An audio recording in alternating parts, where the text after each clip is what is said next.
This'll hurt him more than me.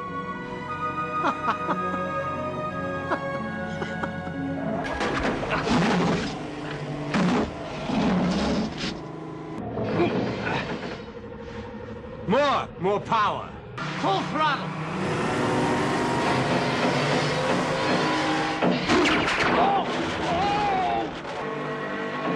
Stop it! Get her away! Get her off! Stop it! Get her away! You crazy! Get away! Stop! Get her away! Get her off!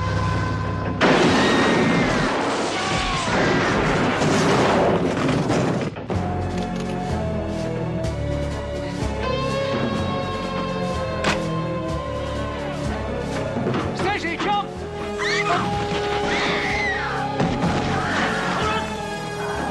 Get a foothold! James! James! Stacy, give me your hand. Come on. Get under the pipe.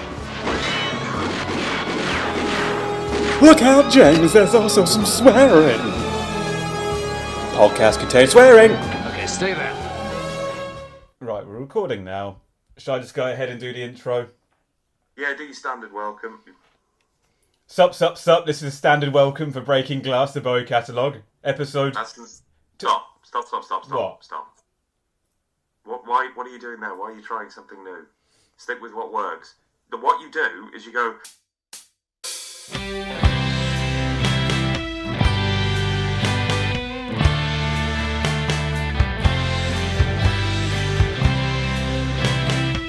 Hello and welcome to Breaking Glass, the Bowie catalogue.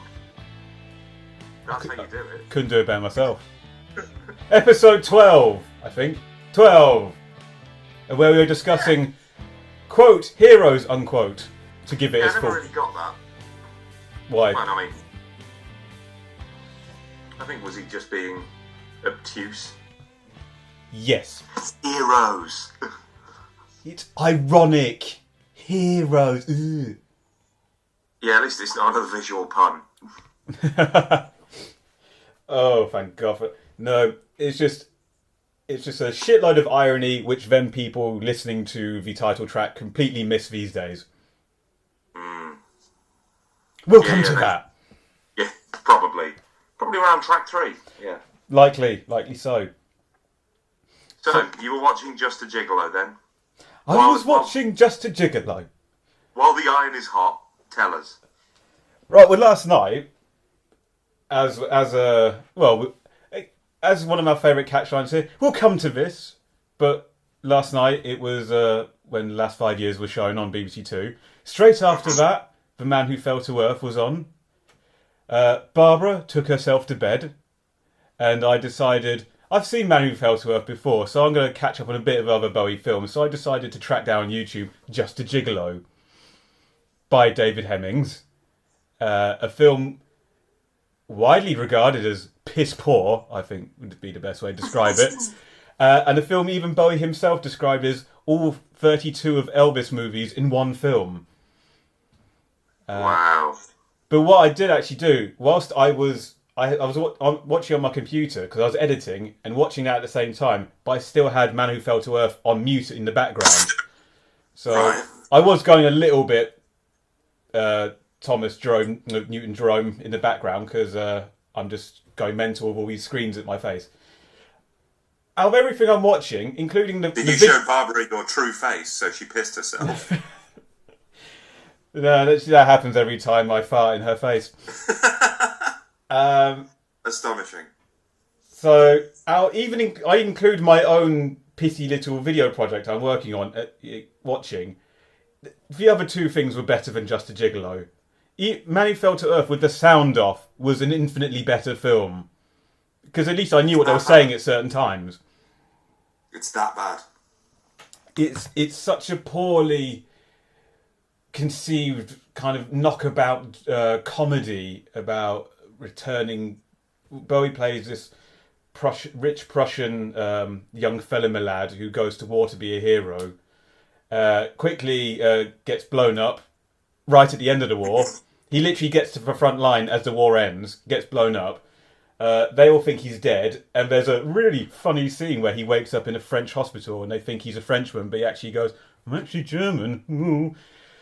Then returns to Berlin carrying a pig for some reason, is chased by a crowd of people.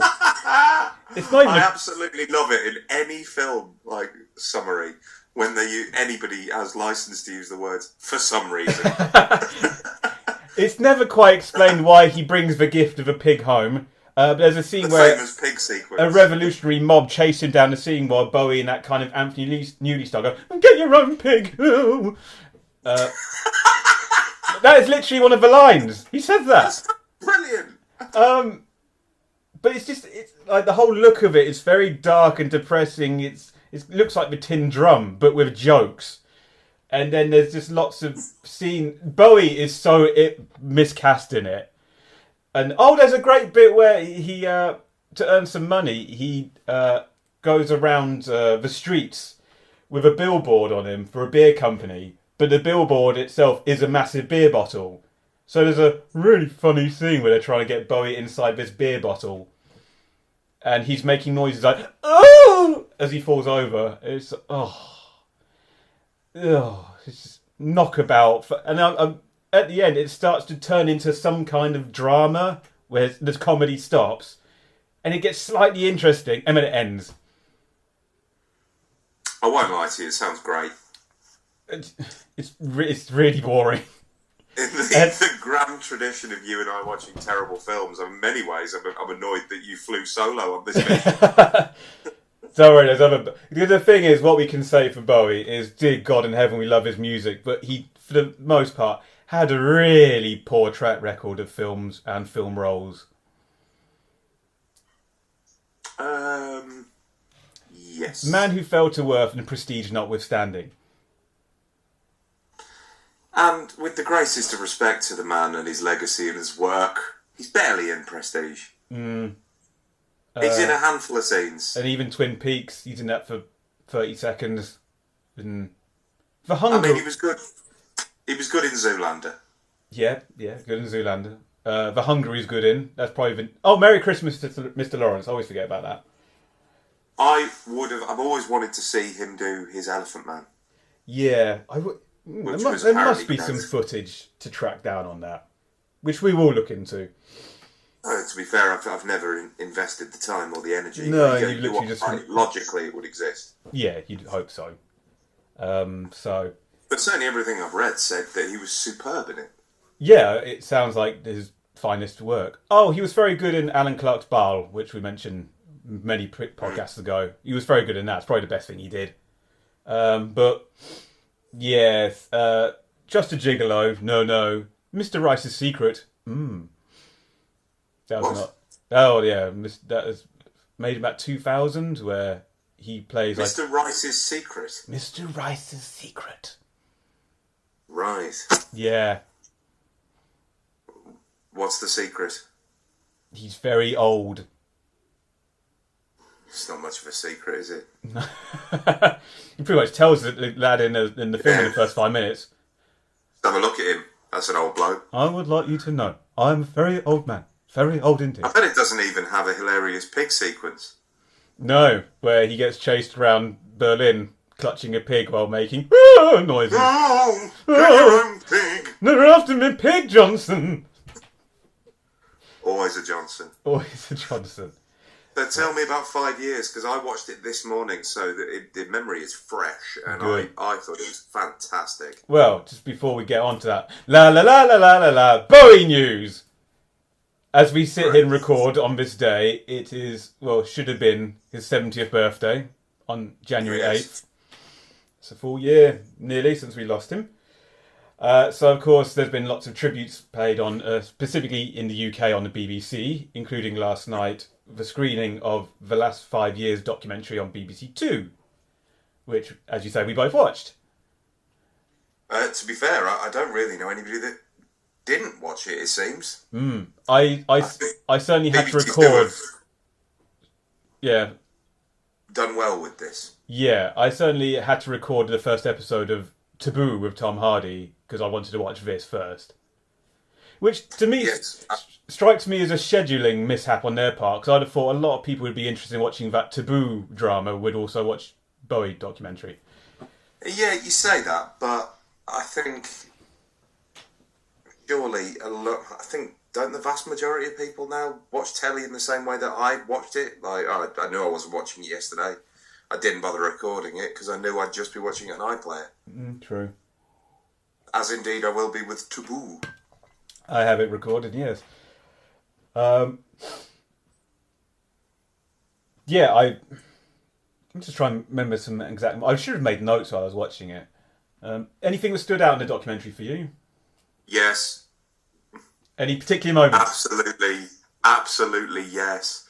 The designer on Black Star who said, David handed me a lot of notes of a man whose face was covered with gauze with buttons for the eyes, and David and I immediately nicknamed him Button Eyes. Brilliant. Those are the insights we watch these programs to find out. The minds at work here. Immediately, I'm transported to yes, then and there. Yes, that's why. By gum, it makes sense now. This Button Eyes character, if you see, his eyes had been replaced by buttons, by acting as a facsimile of real eyes, hence Button Eyes. Amazing. Amazing. Delighted by that. The fact that he was, European made it all the better for me. I just loved when the designer who did the Next Day album cover was showing all the other album covers. Yeah, this was excellent as well. Like, all the pictures he had of David Bowie, all the album covers, all the different variations they had on it. And it did really feel like...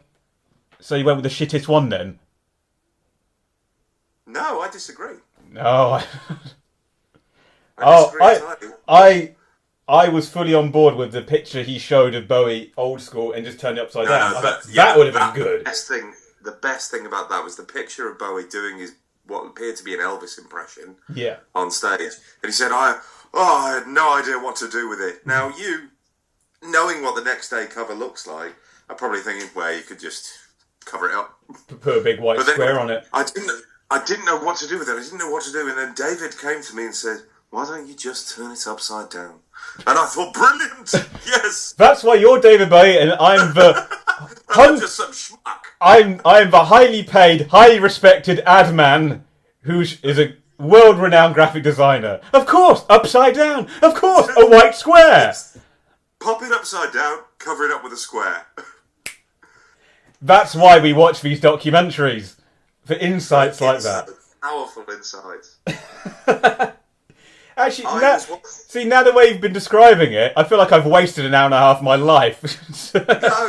I mean, some supposedly talented people going, of course, just do it like that. A handful of moments that really made me laugh. Like the bit right at the very end when the credits are rolling. Oh, yeah. And Visconti plays a little clip of, like, David saying, a little mouse fart. And you just see him deleting it going, no, I don't think people need to see David Bowie fart. David Bowie doesn't fart. Yeah. I mean, there were lovely bits like that, but honestly, there were... I mean, I thought the whole thing was excellent. Bits of it just made me laugh. Oh, yeah, totally. I did get quite emotional. In the actual moment, Tony Visconti clearly started welling up when he...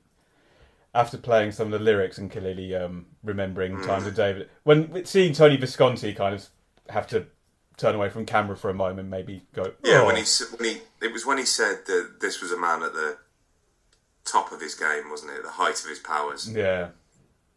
What I found fascinating was I didn't realise... I mean, the impression that I inadvertently came away with was that he didn't really write a lot of the music.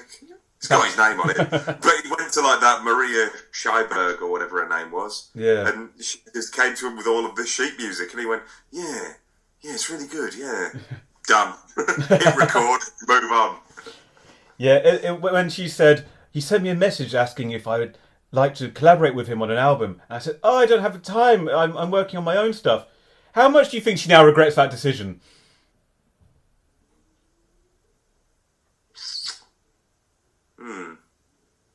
Not at all. I think she should. Well, I imagine the Donny Maslin group are probably delighted. That is clearly going to be the most lucrative thing they will ever do in their careers. Yeah, I've been listening to their new album, Beyond Now.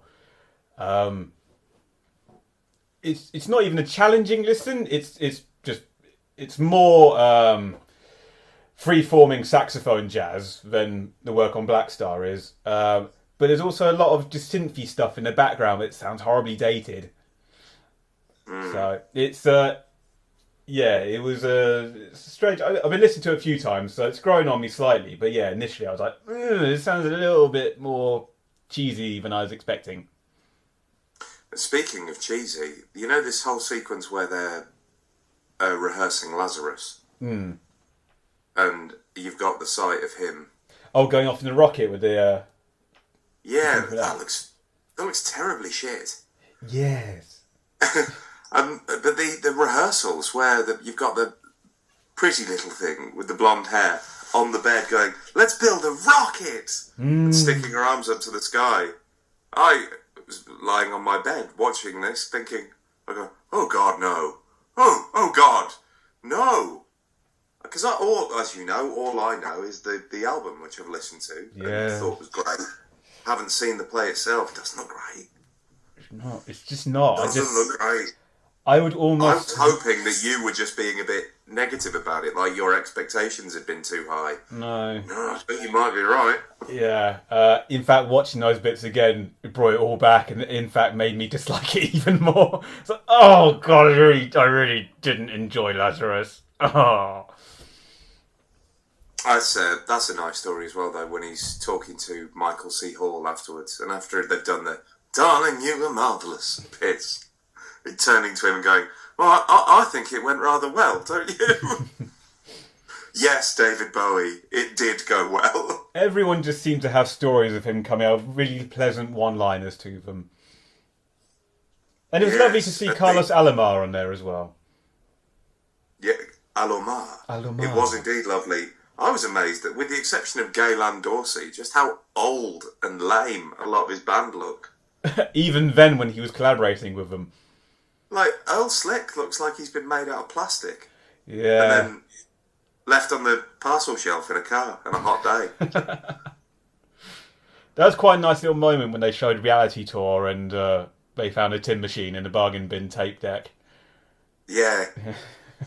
I tell you what, though, when you're watching him wander around with a baseball cap on and a big North Face, like, waterproof coat, go, what the hell is he wearing? He can't dress like this. I swear to God, at one point he was wearing a hoodie. What in the very last performance when they show him at the German festival when he sings Heroes, and it was the last time he was on stage, he's just wearing a Carhartt hoodie and jeans with Converse. It's like, that's how he went. That was his last touring performance, was in a Carhartt hoodie. To be fair though, when they showed that footage, he did look like shit, and I mean that not disparagingly. He just looked ill. He looked like a very poorly man. Yes, he looked poorly in that clip. I can't say how odd it was though to see him wearing, just looking like someone's dad. Yeah. Like a Village Face or something on a wet day. I didn't like that. No. What?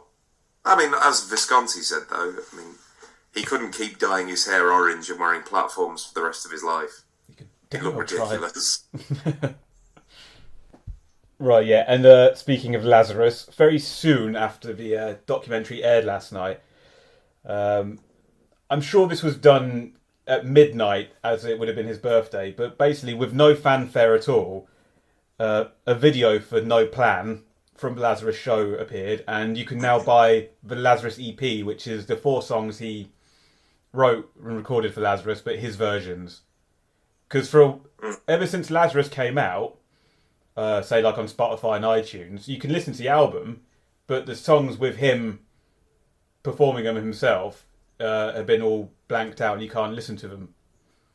If you're just trying to stream them, you can't listen to them because I think is it just to prevent people that didn't want to buy the album or listen to the album? Pretty they much, just yeah. wanted the buzz. So now That's a nice bit, though, isn't it, in the documentary where they're going, I feel like I should write a song here.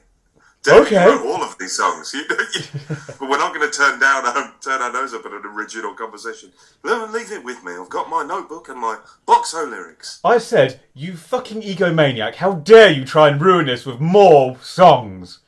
Cretinous man. How dare you offer the world more of your songs? Oh, that's what we all need in this time of war. Cut to the right. That's why that producer was promptly fired. And having to twist his arm into, like, letting them use heroes.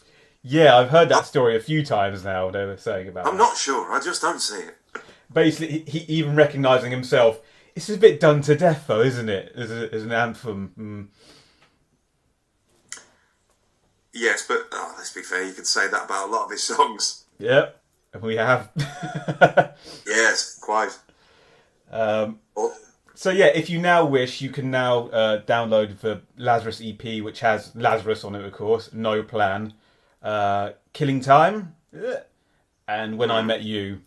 You can now listen to them all digitally and buy them. And there's a new video for No Plan. Which I haven't seen yet. Is it any good? It's very basic. It looks very lovely. It's just all people looking at TV screens through a window, and it has the lyrics coming up. It's basically a very well put together lyric video. Oh, okay.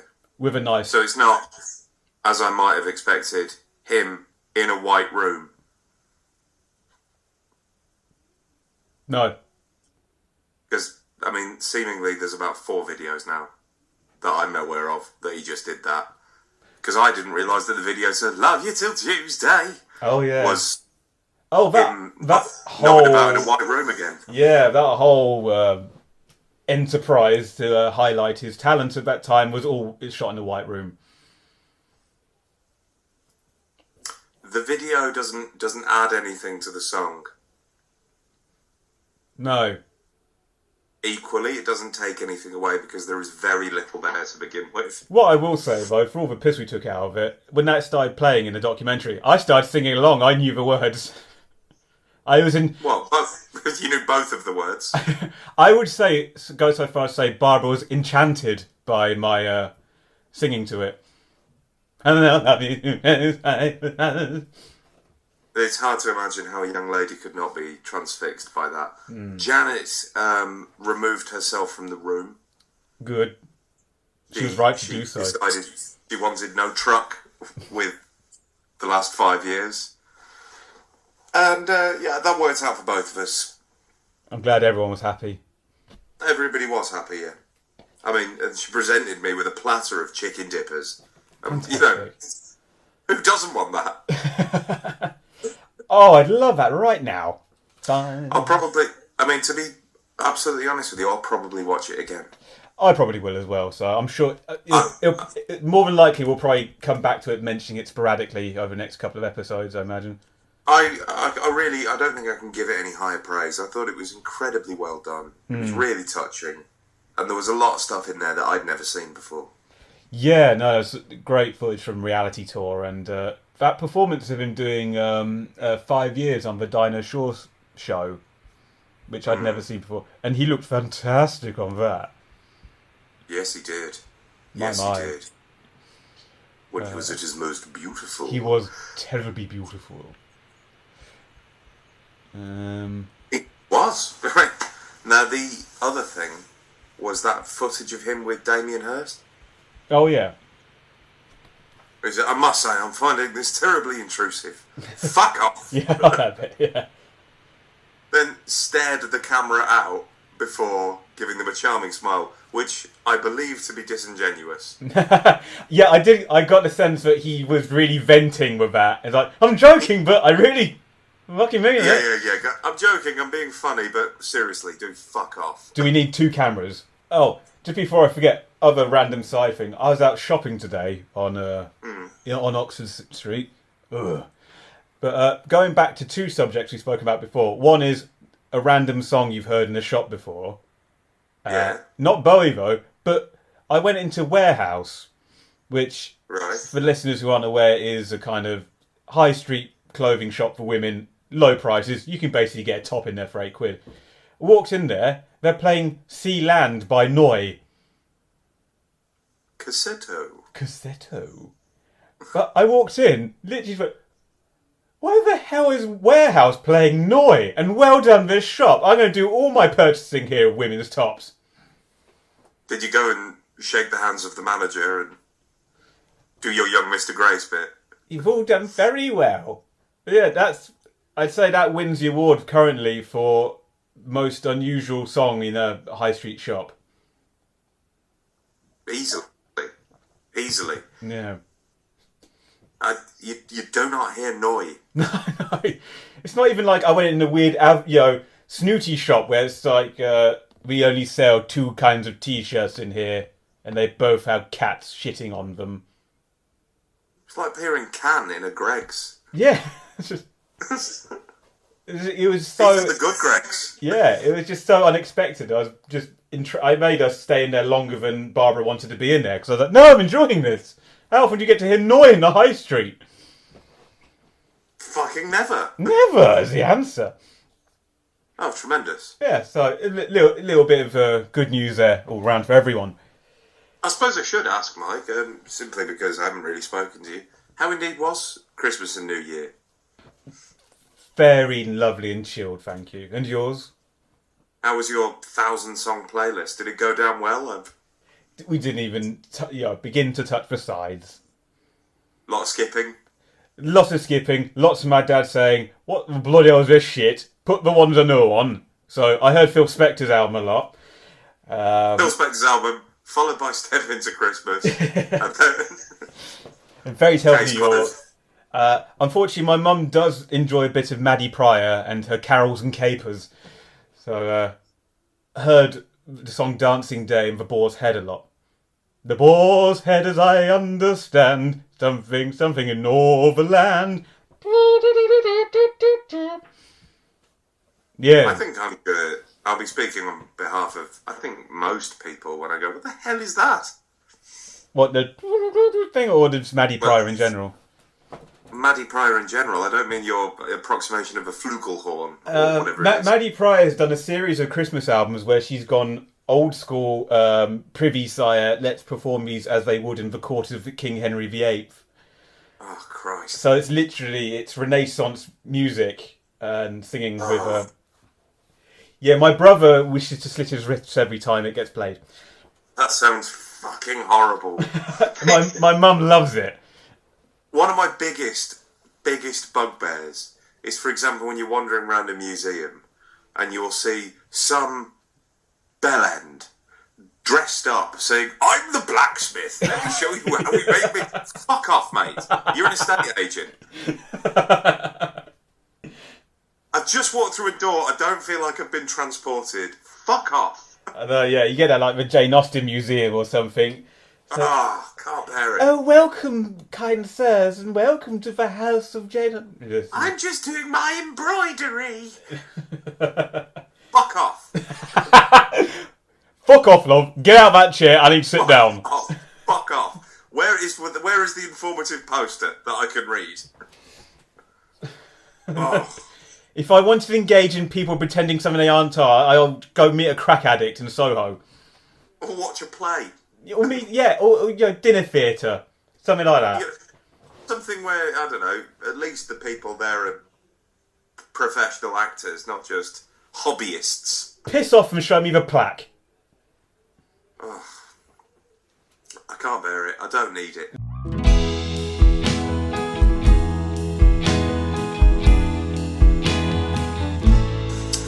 Speaking of things that irritate the living bejesus out of me, Janet has recently started rewatching in its entirety Sex and the City. It's awful, Mike. It's awful. I know that you have watched it all. Yes. Because I know that it was part of a deal that you made. I made a pact with an ex that if we watched all of Sex and the City, she would then watch all of Sopranos. I think she definitely got the good end out of it. She did. It's one of the least feminist things I've ever seen. No, it's not at all, no. Considering it's held up to be, everything they do, all they're ever talking about is men. Men, money, and boning. It's horrible. And Samantha. That forgetting Sarah Marshall bit is just sums it up completely. I'm Samantha. I sleep with everybody. Everybody. And all she does, she's the most one-dimensional character. Not even two. One-dimensional.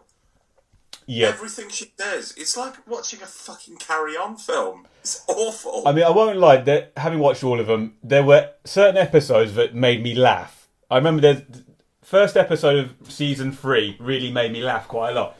Other than that, I had no real love of it. It was definitely a chore watching it. And afterwards, I was like, I've done the whole series. Let's watch the film then. And oh my god! And I've not even seen the second film, which is, famously Mark Kermode holds up as one of the worst films ever made, and made famous the Kermodian Rant. But even the first one, I was sat there screaming at it, going, "What the fuck is this? This is one of the biggest pieces of garbage I have ever witnessed. Who's this for?" You know the one that, the main one, the one that's married to that guy that got away with murder? Yes, the guy who murdered someone, Matthew Broderick. Yes. The guy who actually killed a guy. And got away scot-free. Sarah Jessica Parker. Yeah. She's supposed to be a journalist, right? Yes. Even though you only ever see her write the last sentence of an article, which is, generally speaking, a rhetorical question. But what doesn't make any fucking sense? Much like in the world of Harry Potter, they never make any mention of a primary school.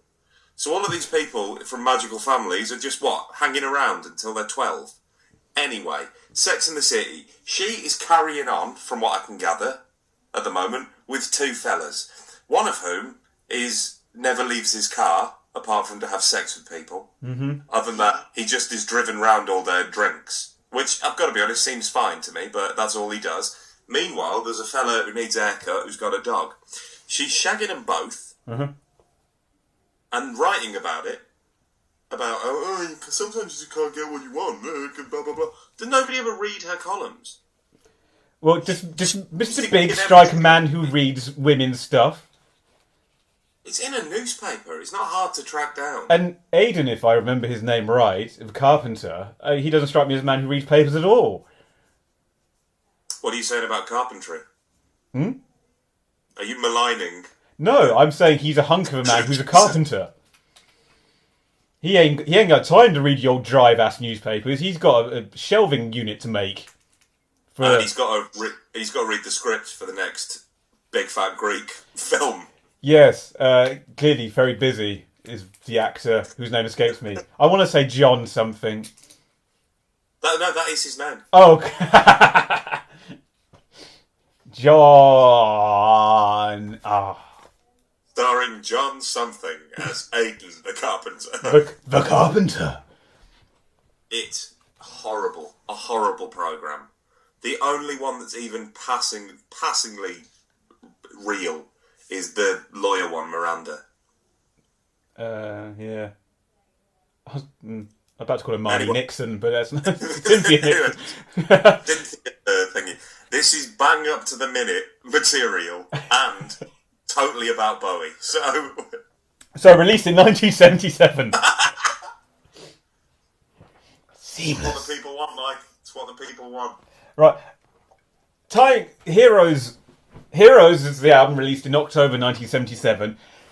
Everyone ties it in with Low. One thing I want to tie it in with keeping in the family with Low is, before we get on to Heroes, just want to talk quickly about an Iggy Pop album. Oh, great. Yep, one you've not listened to, probably. Because in August 77, 2 months before Heroes was released... Can I just nip this in the bud, Mike? Iggy Pop albums I've listened to were all made by the Stooges. So do you not get around to listening to Post-Pop Depression yet? It's really good. I don't know what that is either. That was his album he brought out last year. Oh, right. It's terrific. Go and listen. Ask me back. Give it a listen. Don't worry, won't dwell on this too long because I know it'll bore you otherwise. Just wanted to mention. Well, right. It was produced... That's never stopped you. Son of a bitch. produced once more by Bowie, with a lot of the same writings. He's actually got a magazine now. He's reading. Son of a bitch is reading. I find you deeply tedious at times. You crack on. Tell the people what they want. If only this was live, I could get numbers and who actually wants to hear about Lust for Life. Oh, I like Lust for Life. Oh right, okay, right. Well, we'll skip over that then. You Maybe crap. I'll put my magazine down.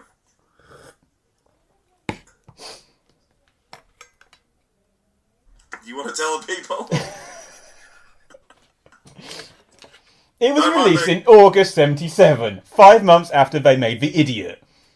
Yep. And they recorded it after they came off tour when Bowie was playing all the keys and such and was having a lovely time. It's got Carlos Alomar on guitars, and they employed the services of the Hunt and Tony Sales. The Sales brothers, who would go on to do what with Bowie, Adam? Sorry, what? Hunt and Tony Sales, who appeared on Lust for Life for their first time working with Bowie. What would they go on to do with Bowie?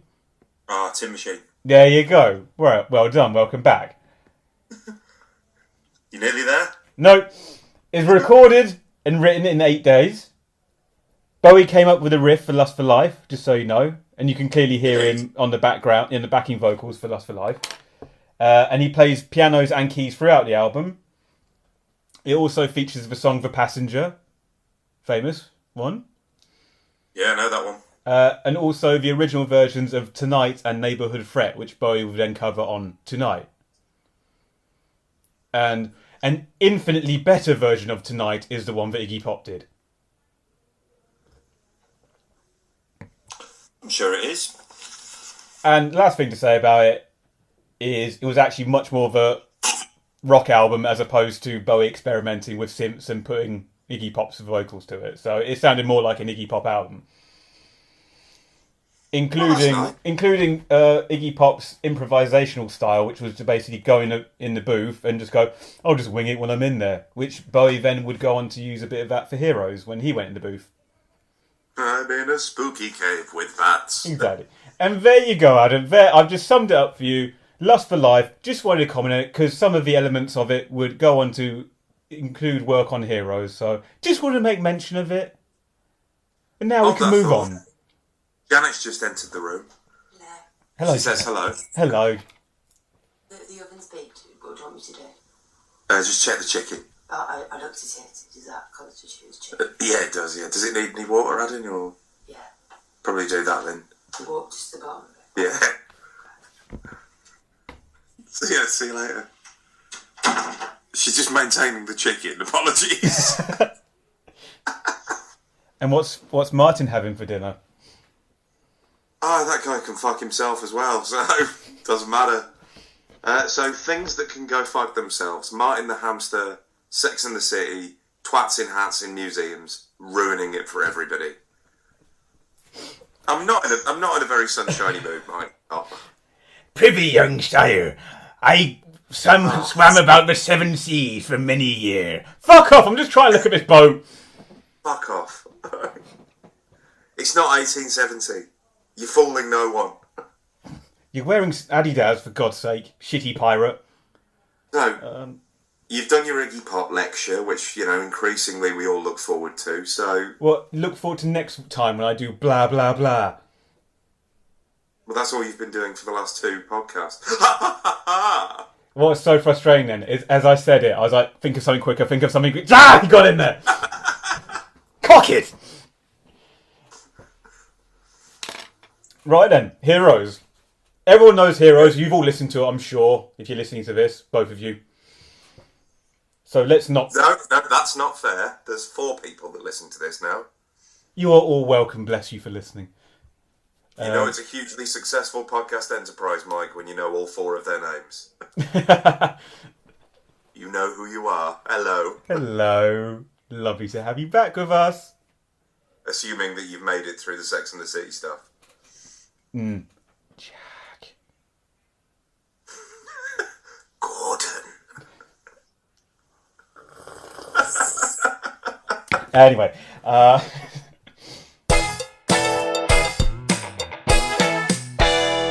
Heroes peaked at 35 in the US. Shocking. Do you think that maybe was a reaction to people being really bloody turned off by Lowe? Partially, but in many ways, I think it might be a reflection of the sound of Heroes, because with the obvious exception of the title track, I think it's probably it's a harder album in parts than Low is. Yeah. I mean, Be My Wife and Sound and Vision, they're quite bouncy, they're quite fun. That's over now. Yeah. Well, gone. As I said in the last episode, Heroes sounds like a more sober album, thematically and I think spiritually.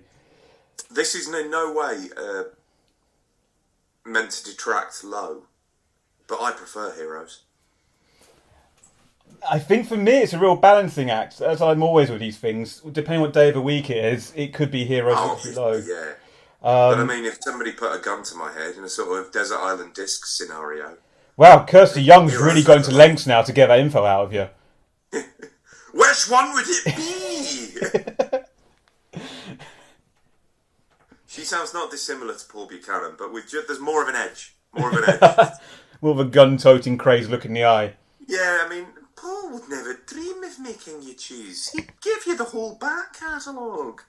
Kirsty wants to know.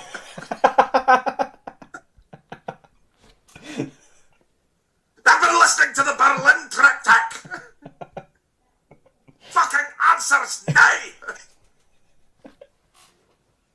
Steady on, Kirsty, love. Come on. Let's not be unreasonable. I mean, you may not like Heroes, but Lodger's even harder. Don't fucking tell me, boy. Right, you've already got the complete works of Shakespeare and the Bible.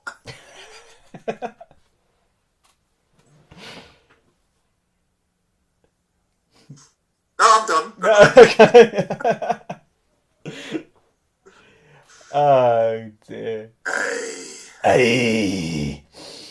Although Heroes did reach number 3 in the UK and stayed in the charts for 26 weeks. Yeah, because it's a stone cold classic. And it was released in Germany as Helden, which he also recorded the German version of it as well. Is it not the case, because I've read, I mean, I think it's great that he released songs in other languages, I do, but is it not the case that his pronunciation is to pot when he released Helden? Yeah. Like, all over the bloody show. I think it's supposed to be pronounced Hulum, and he goes, Helden! Would you like to apologise to our German listeners? What? Hulum. It is pronounced Hulum. We can be Helden, just when die.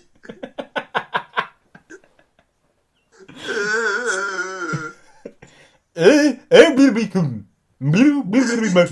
kiss, then nothing could fail. It sounds like a dying mad professor. Nothing. Also, I mean, we can't make too much of this, but I mean, it's very crucially still all in English there, so... David, Mr. Bowie, you know this German language one. I mean, bless you for trying this German language version, Mr. Bowie, but could you sing it in German? It's alright, my darling, I've looked it up, it's called Helden. Helden.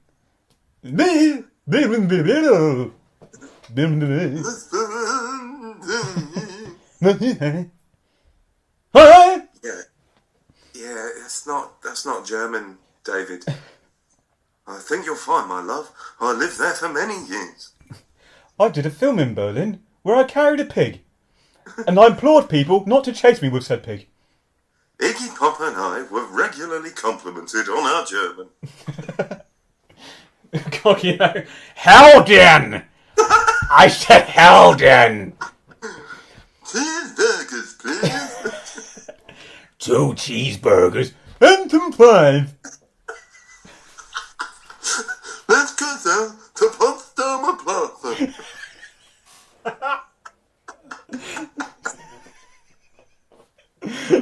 Where are we now? Put them up there. They'll keep telling me, Nicky. David, your German's coming on real well. Said Burgess Meredith as the Penguin. Wow, excellent German, David. Your German, excellent. I am the passenger. Excellent. David, do you want to have another crack at Eldon? No, I think we've got it.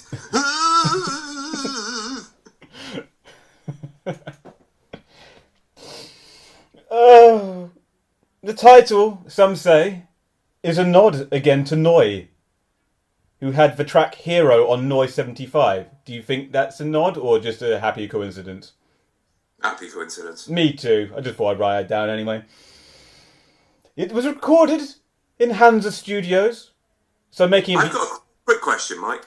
Yes. What's with this delivery? What? It is my I'm reading and trying to enunciate voice. Yeah, well, but I am aware like I mumble. Using this as your show reel for like a TV history gig that you're getting. And it was here on this field in 1816. That shitty pirate from the museum would not bloody leave us alone in the gift shop. Yeah, you'd be needing rubbers on the high seas. I fucking don't go away! Are ye members of the National Trust? Would you like me to stamp your parking ticket? You'll get free entry when ye come back. The thing is, Don't these plan tend to coming be back. just single-use events. I don't really want to come back here frequently. Did you see the Peace Garden? No. Ye be coming back. Oh, you'll be back. Ye be back. I see you with me one good eye. Recording in Hansa Studios. Fucking seamless. 500 yards from the Berlin Wall itself. They say the Red Guards could look in through the control room with their powerful binoculars. So really, Heroes of the Berlin trilogy is the only one fully recorded in Berlin. Hang on, how many yards away did you say it was? 500 yards. 500 yards. You wouldn't have thought the binoculars would be that necessary, would you? I don't know. Anyway, their tower may have been further away. I don't know. We haven't gotten to Beauty and the Beast yet. Beauty! We've been recording for 4 hours. 4 hours we've been recording now. Beauty and or the Beast was the second single released off the album. Was it? Yep, with a B-side of Sense of Doubt. Wow. Challenging picks there for a single. Tell you what, though, I'd love to own that as a single. Oh, fuck yeah, I'd love it. It peaked at 39 in the UK, so didn't do very well. Not a tremendous surprise. Yes, Beauty and the Beast is very... I reckon it just sounds... Well, to me it sounds like a really dark, funky, twisted disco number in a nightclub, a horror nightclub somewhere. I'm now trying to think of the words. Weaving down a by-road, singing the song. That's my kind of high road, gone wrong. Gone wrong. I think it's a really dark album. It's a very dark album. This is a bit of a mis. Well, I was going to say misstep. That makes it sound bad. This is a. Oh, what's the phrase I'm looking for? I think this throws you off your guard instantly because it's this very. We never had him sound this kind of twisted and perverse in a way because he's got this funky bass line together. When he opens up, the first thing you hear is that kind of meow noise, as though something's instantly gone wrong on the song, and all the instruments, and then you get all the build-up of all the instruments. You get the pianos and the feedback. The rhythm guitar like tuning up and going meow, meow, and then his although he's spookily. And that's why it's a great opener. It's it's a brilliant opener. It's like everybody in the studio is in darkness. Yeah. And then slowly Visconti is going like counting down, going, "Ready, lads, we're going to surprise him." Yeah, and you can imagine him.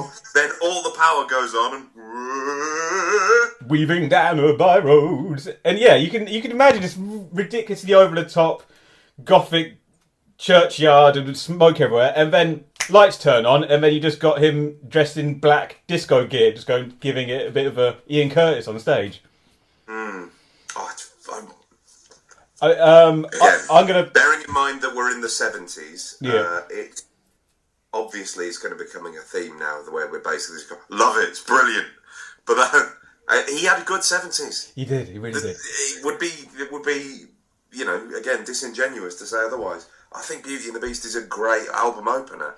I think it's a great album opener, and I don't know why it's not a more well-known or well-regarded song. I feel the same way about Joe the Lion, really. What I'm going to say about Beauty and the Beast is Cards on the Table. It could possibly be my favourite David Bowie song. Wow. Yeah. I've been listening to this song now for nigh on 25 years. I have never gotten bored of it. It still makes me get excited and pumped when I hear it. Even now when it appears on my shuffle, I will go back and then listen to it 5 times over. And I guarantee you I've heard this song more than Rebel Rebel with Gene Genie, and I can still listen to this song as though it's the first time I'm hearing it. Well, there's a hell of a lot more going on. I love the swagger of it. I love the derangement of it. I love just like, what the fuck is this supposed to be? I think as a kid, I also liked the fact he was called Beauty and the Beast, and Beauty and the Beast had just come out. So I love the idea of imagining those characters to this music. Yeah, that'd be great. Yeah, I'm very tempted to do like a fan cut of the song with those. It probably is. What with Lumiere? Yeah, I don't doubt that's probably on YouTube already. Totally going to be looking for that in a minute. Yeah. The lyrics themselves, some say, are in Bowie looking back again at his drug period. Beauty and the Beast obviously being the drug happiness and then the come down. Yeah, I really, really love the line, someone fetch a priest. Someone fetch a priest. Which is, research says, is... also the slightly cockney way he goes, darling. Darling. Yeah, it's just all over it. But someone fetch a priest is a variation on a Visconti swear. He used to say in the studio a lot, someone fuck a priest. So that's Bowie nodding to that. How very playful. How terribly playful and in an in-joke. Yeah, but yeah, even saying darling and things like that, he's just having fun with his delivery on this, and he's just all over the place. And he's having huge fun, and nowhere isn't that more clear than like every good boy should. Yeah, the fact it begins with him going, literally like shaky hand, go, ooh, yeah. Then just the really dispassionate weaving down a biro, and thank God heaven left us standing on our feet. I think you are right, in the beauty, the genius of this song is just in how much there is of it. Yeah. Unlike everything Rebel Rebel, it's just like, it sounds like what it is, really. Which goes on and on and on. Guitar, bass, drums, etc. Maybe a piano. Mm. And whereas this is, fuck, what else have we got? But it works. It's not like they've thrown everything in this song and dear God, it's a mess. It all melds together beautifully, and it's just such a fucking funky, grand song. And I even like the backing vocals on it, which some people have said they don't like. So I've written her name down. Antonia Muss, who was a cabaret singer in Berlin. She's the one in the background doing the mine. Are we to assume he slept with her? Visconti did. Oh, good. We will come to that on Heroes. Oh, provided somebody did, that's fine. Don't worry. She did not come through without touching greatness in many ways or another. Or I don't like to think that there was a backing singer that remained unrogered throughout the whole of his recording career. That's a relief. Good. I'm sorry, my dear. I couldn't help but notice we've been working together several weeks now. Have you been rogered yet? Oh yeah, no, My darling, please. It just struck me that somebody may not have porked you. Have you been offered? I wouldn't want you to come away from this experience having not a story to tell. I mean, the band are at your disposal. Choose. They're all willing and able, and in some cases, aren't you, lads? Yeah. Whoa. Hey, no, give it a rest. You old sea dog. Jar, have you been through the gift shop yet? Brian. Thanks, Iggy. Thank you. It's an absolute. It's one of the best, isn't it? Yeah. Your old friend. Anybody that says they don't like the backing lyrics, just to go back onto what you were saying before we went off the tangent, they're wrong. The backing lyrics are great, and they really, really sort of lift the whole thing, I think. And it just adds to the insanity of it all. Like, why is she there? Why is she kind of agreeing with him? Why does she sound so cheerful about it? Because she's just had a ass full of Visconti. Bowie himself. Keeping it in the back. Bowie himself said the song has a somewhat schizophrenic nature to it when he appeared on a German show before he started singing it. He's not wrong. It's yeah, it is. It's all over the place. Yeah. Oh, and it's the first time we get to hear on the album Robert Fripp's bashed out, awesome guitar. Quite literally bashed out because he recorded it all in 24 hours, or less than that. Left on the same plane he came in on. What a pro. What an absolute pro. So was it Eno called him in New York, said, Robert, are you doing anything? Brian, I've been retired for these 3 years now. No, I'm not up to much. Do you want to come to Berlin and help me record David Bowie's guitar parts? Okay. Oh, no, what Eno actually said was... Which, when it was translated, meant, do you fancy popping over to Berlin? Because Eno, by this point, had taken the form of a sort of cloud of gas with lights in it. He's a very conceptual man. He's a very conceptual man. So, Robert Fripp... on the other hand, was probably bored. Robert Fripp arrived in Berlin, went straight to the studio, plugged in his guitar, sat in different corners of the room just to get different tones and feedback, and just started playing along to every track they'd already recorded. Robert, we're off to the bar. I'll leave it. I've got to get back. I'll just sleep on the red eye going home. I've got to go back and see my wife, who I can't remember the name of, but I remember I find her quite annoying. Who's Robert Fripp married to? I think I told her I was popping out for a paper. I'm in Berlin. It's been 36 hours. She's probably wondering. I mean, that's 3 papers worth. So, oh God, who is his wife? Barbara Stanwyck. Yeah, sure. Let's go with Barbara Stanwyck. Robert Fripp and Barbara Stanwyck. One of the great. I would like to talk about Joe the Lion, Mike, if we may. Yeah, I just want anything else. If anything, I think Joe the Lion is more mental than Beauty and the Beast. Lyrically, certainly. Yeah, Joe the Lion then. I don't know what the hell it's about. I have theories. Well, lay them on us. Well, the only thing he mentions in it that anyone can tie any real-world structure to is it's a tribute to the performance artist Chris Burden, who is famous for having himself essentially crucified to the top of a Volkswagen Beetle. It was called... not because he was famous for his lion impressions. I've seen this artist called Chris Burden. He does a wonderful... I'm going to be dedicating... I'm doing a song about noted lion impersonator Chris Burden. Oh, the lion is pleased. Grrr, I say. Grrr. Let's just Snagglepuss again. Grrr. Even. Exit, stage left. Volkswagen Beetle, I says. Crucify me, I says.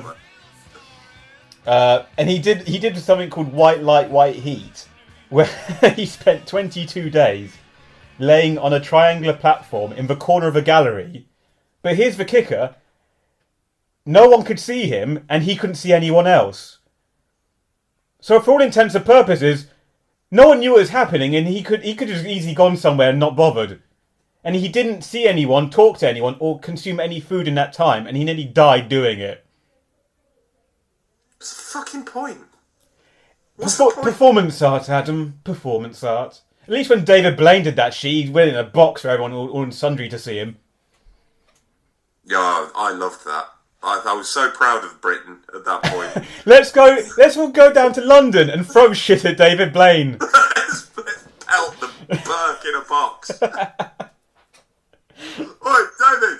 Cheeseburger! Hey, lad! Ah, well done, Britain. Well done, Britain. The lines in the song where you may be mentioning this is when he says, "Nail me to my car and I'll tell you where you are. Guess you'll buy a gun. You'll buy it second hand," which refers to one of Burden's performance pieces where a friend of his shot him in the arm.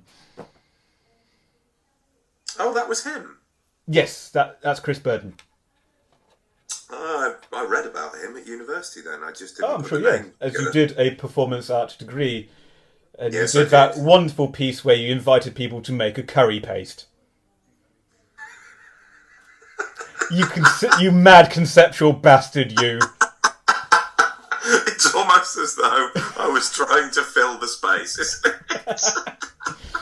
And I remember particularly that brave piece you put together where you had two of our friends sat across the table from each other wiping paint over their faces.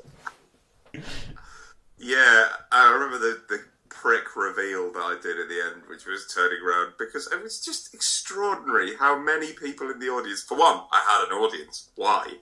Why would anybody go and see that? But secondly, people were just sort of stroking their chins and nodding, going, yes, yes. And to say, no, it's meaningless. I was part of it too, because I helped you set up the table and then just sat down in the audience, just waiting. And because I was already sat in the room when everyone came in, the whole way through, everyone just kept looking at me as though I was about to stand up and do something. Yeah. So I, in effect, became part of the piece, accidentally. I made them play a card game with no rules. Whilst playing the gumbo variations. Yeah. Well, they were both wearing false moustaches. And sombreros. Smearing red paint on each other while I read out quotes from films. Art! That was literally, you looked around the room an hour beforehand, got some paint, got some fake moustaches, get my Frank Zappa CD. We got a show! Oh, crap, I've got a deadline and a half here. I am in the right pickle here. What are you guys doing? We were just going to go to the pub for the afternoon. Tell you what, better idea, lads. How would you like to be involved in some half-baked, thrown-together shit to try and get me out of a jam? Even. They did it, though. They did. You didn't get too bad a mark on that, did you? I think, if nothing else, I think they enjoyed the audacity. Hey, for audacity. I picked an awful lot of stuff that people would read connotations into and go, yes, the moustaches. What's that about? I just had some moustaches. It's a moustache, isn't it? Yes, I see you're masking their identity. Yeah. Let's go with that. That's better than what I had, yeah. Sure, yeah, your thing, rather than mine. This is meaningless. If anything, my whole degree is a performance piece against what boobery this is. It's so much performance art is boobery of the first water. Yeah. And the other reason I got a half decent mark for that was the fact that one of my lecturers always enjoyed the music choices I made for my thesis. He came up to me afterwards going, was that Frank Zappa again? It was, yeah. That's not the studio album though, is. Oh no, it is, Mike, it is. University. University. Money well spent. Yes. So, Joe the Lion. Yeah. Favourite part of the lyrics? If I may, it's got to be, it's Monday, in the middle of it. Monday. Love that bit. Sliver down the greasy pipe, so far so good, no one saw you. And the fact you're wearing a Garfield hat just makes it all the more appropriate. Mm-hmm. It's Monday. Oh, Mondays.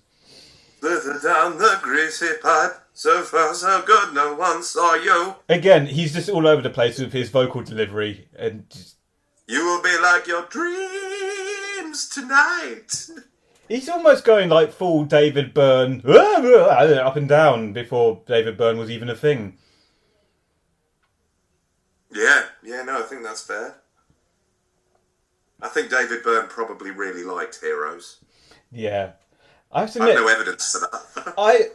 Drove a Line is one of those songs that after being in love with Beauty and the Beast, and that quite stadium status guitar riff kicks in, that down, down, down, down, I find his opening vocal quite off-putting. Really? For me, the distortion on it's got a weird vibe to it that kind of puts me off. I grow, every time I listen to Drove a Line, I have to grow into the song when I'm listening to it. I like it because it doesn't sound like anything else I think that he ever did, but particularly anything else on this album. No. I like the fact that it doesn't fit. I really enjoy it. I think it's bizarre. It is a bizarre song. Apparently the opening bass line is actually the same bass line from Changes. Could be. Could be. We'll have to put them back to back.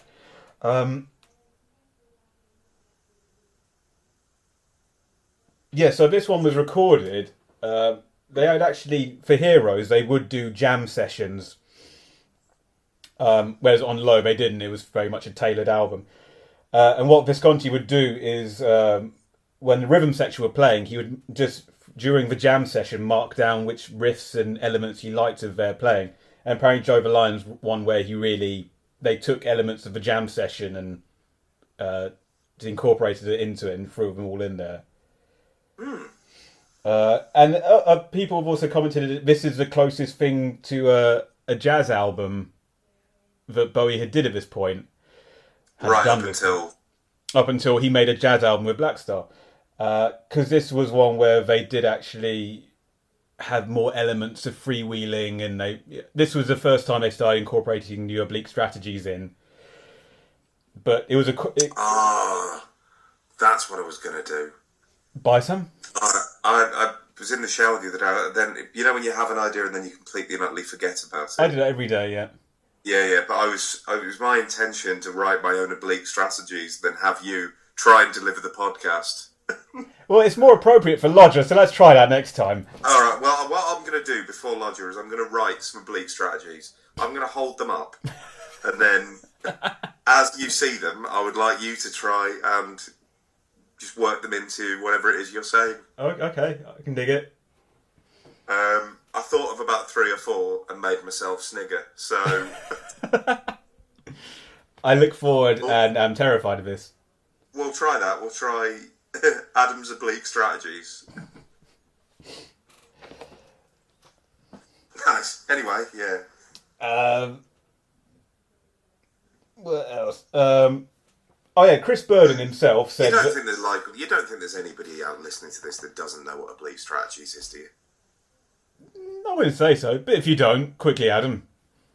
Very quickly, it was a set of cards that Eno developed with an artist friend of his whose name I've forgotten, but could be found through any cursory Google search. Or IKEA. Which was designed for breaking log jams in the creative process. Jam? For example, you might pull a card up which says begin at the beginning, or keep it greasy, or something. And it will go down easy. And it'll go down easy. There you go. My oblique strategy's gone. Wasted that. It was keep it greasy, one of them. One was keep it greasy. Yeah. I wouldn't even know how to begin with that. For me, that was what made me laugh, to be honest. How do I keep it greasy? Well, that's, I mean how, really write the cards. So I really need to make it go down easy. Well, if going down easy is a concern, then keep it fucking greasy. Bowie went into the booth without any lyrics on Drove a Line and started screaming out non sequiturs. So there's really? Yeah, so there's no real coherence to anything he's saying or any discernible plot, if you will. Doesn't matter. No, I'm saying I'm just a matter of fact, not saying it makes it good or bad. I mean, Fripp's guitar is a bit more bluesy on this. Yeah. Like, a lot of the music seems a little bit less sort of avant-garde on Joe the Lion. Yeah. It does sound a little bit more like a jam. Yeah, it does. I think you can hear that the remnants of those jam sessions on it. Just without, lyrics that make any sense. Yeah. About everyone's favourite subject, performance art. A subject I know more about than I would care to. Yeah. It's a waste of time. Chris Burton himself was a big proponent of the fact that the creation of art was an art in itself. So this is before he branched out into doing line impressions. Yeah, so I say that as an idea that Bowie himself enjoyed, that the creation of art is an art in itself. So no matter what you're doing, anytime you're creating something artistic. Look, the rule is, Mike, if ever somebody is talking about art in that way, the word is no longer pronounced art, it's pronounced art! Art! Like that, you have to put more pretension into it. Like that Andy Warhol impersonator at that Andy Warhol impersonator at that museum I went to. Hi, I'm Andy. Have you seen my... Fuck off! He's dead! Fuck off! Fuck off! Fuck off! He's dead! Fuck off! He's dead! Fucking him. Have you seen my art? The double. A twat in a hat pretending to be somebody that's dead, mixed with... that art! I am Abraham Lincoln, but you can call me Mr. President. Fuck off. Fuck off. Fuck off. I'll call you fuck off. Just fuck off. Fuck off and fuck off now. Twat in a hat. Twat in a hat, man. It's awful. Hello there, I'm the mayor. Fuck off. Fuck off, Bumble. Fuck off. Fuck off. Tell you what you could do, though. You could fuck off, couldn't you? You and your fucking Tewkesbury meat market can fuck right off. you and you, fuck it off. Fuck off. And it is a side effect of the cocaine, you twat. I mean, well, those are the side effects. Those are the side effects. Anything more on Joe Lionel? Do you want to go on to the biggie?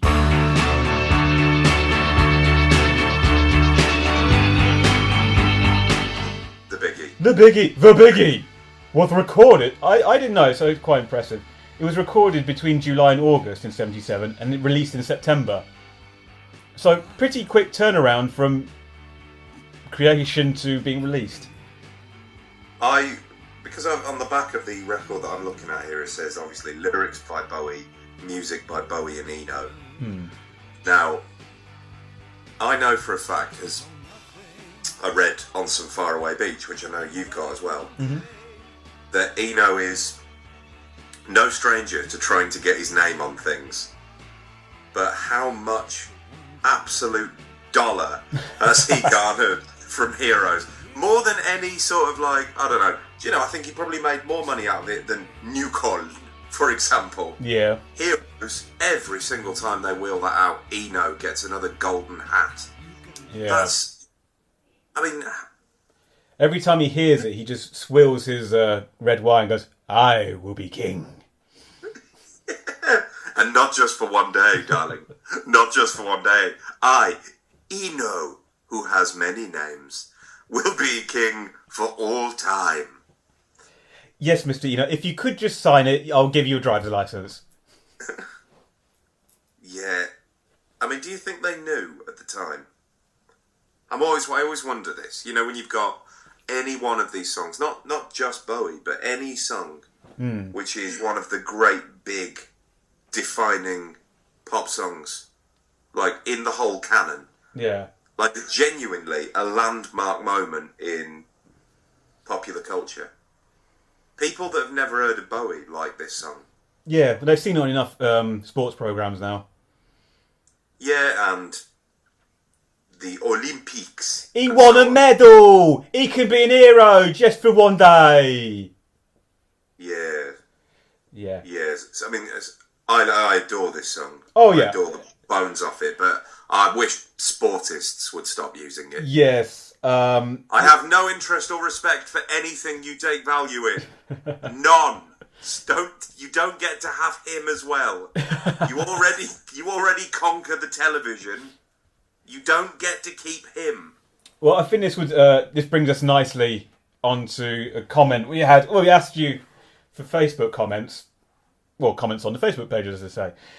About all Heroes. 4 of you replied. And all 4 of you, bless your hearts, replied. And Jack Burton brings up a very good point about Heroes. Does it suffer now from the rebel effect, given that it is constantly churned out on sporting things, post-Olympics? Any time someone has to do an endeavour or a task or a bit of shopping... we need to soundtrack this task. I've got an odd job to do. I need a soundtrack. I mean, what I like there is that you have done away with the overused words journey or challenge, and you've broken it down to a series of small tasks. I will complete various tasks.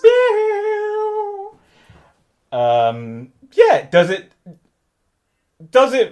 I mean, it suffers in the rebel effect for me in terms of when it's on TV and it appears yet again on a talent show or a sporting thing, because I'm always watching those, or even just some news item where someone's done something and a modicum of applause has happened. Every time it's used on TV in that regard, I roll my eyes. Someone has completed an endeavour that the masses approve of. And there was light applause. When I see it and hear it on TV, I roll my eyes, but that's more of a case of, can't your fucking music department wind your neck in and be more creative? Must you wheel this out again? I agree. But in the context of listening to it personally, on the album or on a shuffle, and it appears, I can never get enough of it. I love this song. What you've done there is you've absolutely summed up my point of view, which I will now, for the benefit, just to be equitable, I will now repeat in different words. Fantastic. If I just put it on myself, I love the bones off it. Yeah. If I hear Rubes singing, yowling it in the terraces, I believe they're called, then I can't be doing with it. Fuck off. I think Bowie realised that himself. I think he realised he had mutated it into this kind of performing at Live Aid very famously, and even he performed it at the German. Let's be fair though, it's the perfect song for Live Aid. It's a perfect Live Aid, but I think after that point it became an anthem as opposed to a dark, almost upsetting love song. Yeah, what it's become is shorthand for triumph. Congratulations. Yeah. Or well done. And I don't like that. No. I don't like it. No. And he performed at the German Reichstag in June 1987 and is considered a catalyst for helping bring down the wall. And after he died, the German government thanked him on Twitter, saying he was now among heroes. I mean, to be fair, you've done all right in your career, haven't you, if you can get a shout-out from an entire nation. Yeah, on Twitter. Cheers, mate. On the behalf of us all, we thank you. For the creation of Hoodlum. Oh, actually, no, that's dreadful German accent. It's they're like, we thank you. That's the German, yes. Germans all had strokes. We're coming across as the most frightful xenophobes. We really are, and I want to clear this up in a bit with our discussion of kraut rock. Yeah. We were going to come back to that. Right, I did reading before we went, listen to Heroes, and I didn't want to bore this time around too many facts because I think on Low we went a bit too fact heavy. But what I did read about this, I've got to be honest. My opinion of the Low episode, I was listening. Bored to itself. Oh, hello, come on. Time's time, lads. Yeah. Come on, one of you do a funny voice or something. Come on. Which you might now be thinking, they've been doing a lot of funny voices in this episode. To be honest, I mean, a lot of it's down to my own mood. But one thing I did read about the making of the song, which I was fascinated by, was how Visconti recorded Bowie's vocals. Which is he rigged up 3 different microphones, all with different size gates, meaning one was too hot, one was too cold, and the other was just right. Titanic. Go on, give us another one of your facts. I feel like you're not appreciating my facts. I don't wish to continue. Let's just keep making episode without one fact. Let's just keep making racist German jokes. In which microphone? I'm not a sophisticated man. I just like a silly voice. Tony Visconti rigged up 3 microphones. If you were wearing funny trousers or something as well, that's even better. I am a sucker for someone just falling over. If he was, I lived with you for a bit. Every single time on TV, you saw a child fall over. Idiot. You were in pieces. The other thing, always guaranteed to raise a smile, is animals wearing clothes. He shouldn't be wearing that bow tie. They think they're people, don't they, Mike? You're not wrong, Adam. They think they're people. Visconti rigged up 3 microphones at different distances from Bowie in the recording studio. Each one programmed with a different gate on it. So when Bowie would hit a certain pitch on the first microphone, which was 9 inches away from his face, it would close off that microphone and activate the one that was then 20 feet away from him. And then when that got too loud, it activated one which was 50 feet away. Which is why throughout the song, he starts out going, and then famously by the end is literally bellowing because he needed to scream the song so Visconti could even pick it up on the microphone. Quite interesting that, wasn't it? It's alright. Yeah. It's alright. Yeah, I've got more of those if you want to come find me on Facebook. But clearly this isn't the place for them. This isn't the appropriate forum for facts about Bowie records. Right, tune in next week when we'll be doing Tunisian accents. What are they? Give it a go. No. You see, I mean, you're broadly speaking, you're alright doing a bad impression of a sort of Western European. You can't head over to the Middle East. That's not for you. Don't go there.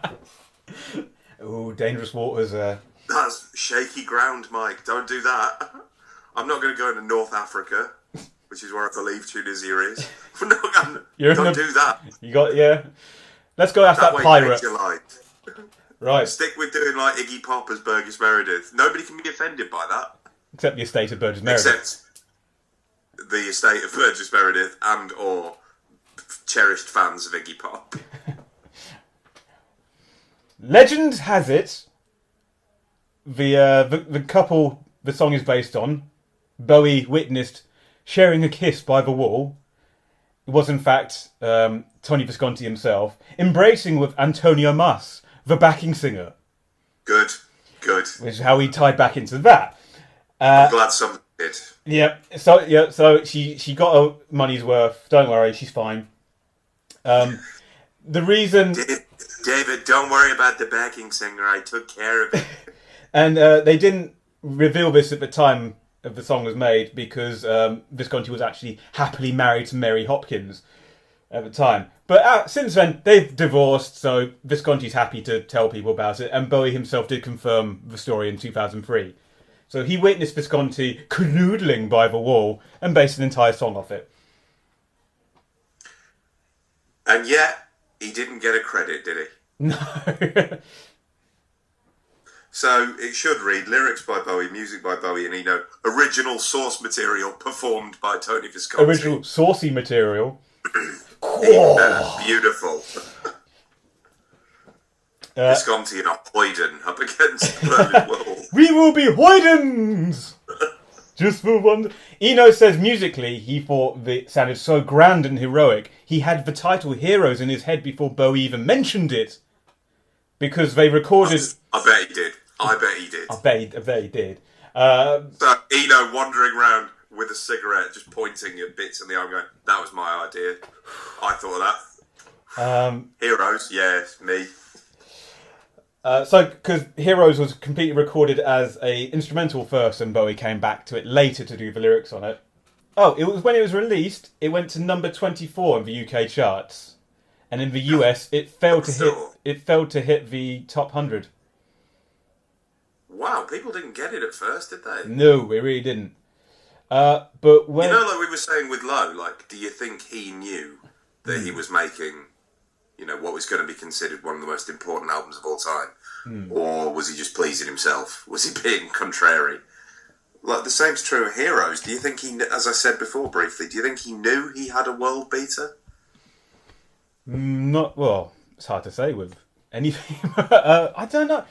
I reckon. That's what I'm asking for conjecture. I don't want any facts. Thank you. I'd go, as it was the lead single and it was the one he promoted, I would say he probably thought it was, had a chance of being the big new song. Well, he was right. He was. Well, after he died, it went to number 12 in the charts. I think it was his highest charting song after he died.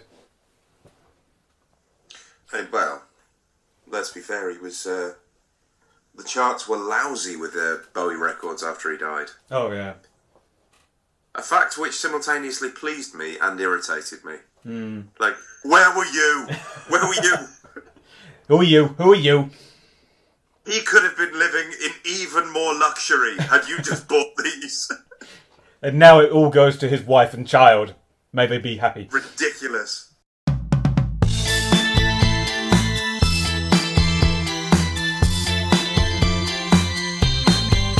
Just a bit of a chicken update.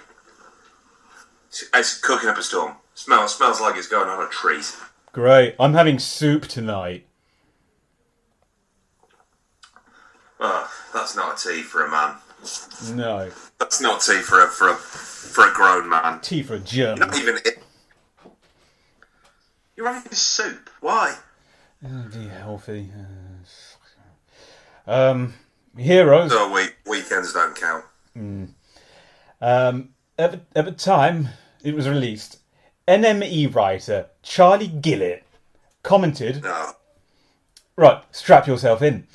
Well, he had a good run for our money. For a guy who who was no singer. But I think time has been and gone. And this just sounds weary. Then again, maybe the ponderous heavy riff will be absorbed on radio. And the monotonous feel may just be hypnotic enough to drag people to buy it. I hope not. Your thoughts on Mr. Gillett's proclamation? Well, for one, I'm going to insist that his name is now pronounced gilet, after the useless garment. But, oh dear. Oh, Chaz. You fucked that up, haven't you? I mean, I'll take exception with absolutely all of it, and we can address all of these points in turn. However, to say for a guy that's no singer is so patently absurd that it scarcely necessitates disbelief or incredulity. The man is talking out of his arse. Mm-hmm. It sounds like he is and was a great. It just sounds like a man who was never particularly like Bowie, and he's just suddenly thought, "Oh, this sounds a bit shit. I don't think people will buy it really, so I'm going to jump all over it and say, no, shit." Or a man that's trying to make a name for himself by being contrary, by going against the grain. Mm. No, I never really liked Bowie. Well, you're a prick then, aren't you? Fuck off. Yep. You can fuck off as well. Go and just stand over there with the Florence Nightingale impersonator. I want nothing to do with you, sir. When I was at war... Fuck off! Yeah, fuck you. Fuck off. Fuck off. I mean, now the song is on many people's best songs of all time lists. That's what I mean. It's a fucking masterpiece of a song. Yeah. It's brilliant. It doesn't get any better than that. And unusually, it's, to my mind, it's really quite straightforward lyrically as well. Yeah, for him, it's a song basically about lovers who cannot be together, but they can snatch quiet moments now and then. By the wall. Sorry, I mean... for me, this idea of two people who can't be together and have to have these stolen moments, I think, to me, reminds me of 1984, when Winston and Julia have to drive out to the country to be alone together. And they know that ultimately they can't actually be together, because that's not... That's not the... on a hill. Yeah, they knob about on a hill, and then they go back to 1984, because the world in 1984 is called 1984, yeah? They live in 1984. Eurasia? And you're handsome. It's been a very long time since I read 1984. Like, I was at school a long time ago. But in memory serves, there are 3 major countries, and I don't remember what, and I think one of them's Eurasia. I don't know. Equally, I'm not bothered, so... No. The melody for Some of the Heroes is actually based on the... is it nursery rhyme or poem? Lavender Blue Dilly Dilly. The lyrics, sorry, I meant. Lavender blue dilly dilly, lavender green, I will be king, you will be queen. Didn't know that. Well, he actually remember on Serious Moonlight, he would actually introduce the song by singing that. Oh, yeah. Do you remember shortly after he died? You know, there was so exactly this time last year, really. Yeah. There was a thing, and Tony Visconti was like showing how he built the music for Heroes, layer by layer. What was that on? That was fascinating. And to be perfectly honest with you, that 5-minute clip of Tony Visconti is a hell of a lot more concise and clear than we are managing to be. Tony Visconti. Wasn't it BBC 4 thing about super producers? BBC 4. Wasn't it about super producers? Yes, it was. Vaguely remember that now. I completely forgotten about that. Yeah, but it was... Oh, I mean, if ever it appears again on BBC 4, I would urge any of our listeners to watch it. It was absolutely fascinating.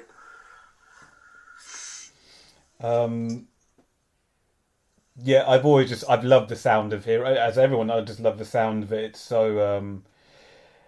It's big, magisterial, but melancholy at the same time. That guitar tone is just so just upsetting, but triumphant at the same time. There's something very upsetting I find about the song itself. Yeah, it's a sad song. It is a sad song. It's not triumphant at all. And no, it manages to sound it. Yeah, it's the age-old thing with him where belaying. I love that. Yeah, belaying it or belying, I think. Below. And other people have said it's the song's overall coldness that saves it from being sentimental hogwash, basically. So just being a standard love song, it just No, instead of being a standard love song, it's a very German love song. It is. Well, Germany at that time. What British man could understand how we, the Germans, make love? We, the German people. And I'd like to apologise to everybody in Germany on behalf of Breaking Glass. We apologise. I'm not going to stop, but I do apologise. And really appreciate that. You're very welcome. And your favourite thing, Adam?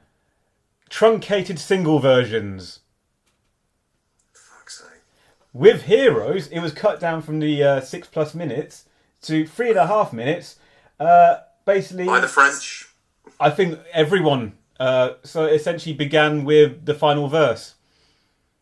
Unbelievable. So you lose the entire build-up and the impact of the vocals. So you lose everything that makes it important and special. Yeah. Fantastic. What's wrong with people that they can't listen to a 6-minute song? You got to play more them hits on your radio show. And yeah. Play it in its entirety. Don't mug me off. Go on, do it. Or you can fuck off. Go with them. We're not having a VIP area this week, Mike. What we're going to have is a sort of extended paddock full of people that have mugged me right off this week. Matthew Broderick, the 4 women from Sex and the City, everybody involved in Sex and the City's writing team, people that truncate Bowie songs for singles, twats in hats at museums, all of you, get in the fucking paddock. Put the nibbles away, Paul. It won't be necessary. No, we're not giving them nibbles, Paul.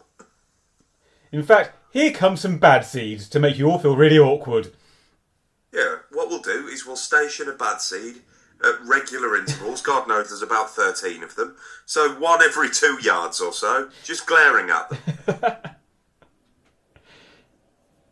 Right, guys, I think you need to have a serious think about everything that you've done so far. You've made some poor decisions and life choices.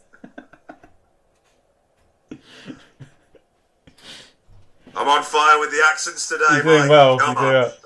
Jim Kay on our Facebook page commented that when he was younger... I like Jim, talks a lot of sense. Go on. Good Jim. His brother... His brother who got home from school with him was tasked with recording heroes off Mark Bolan's telly show using the old cassette recorder.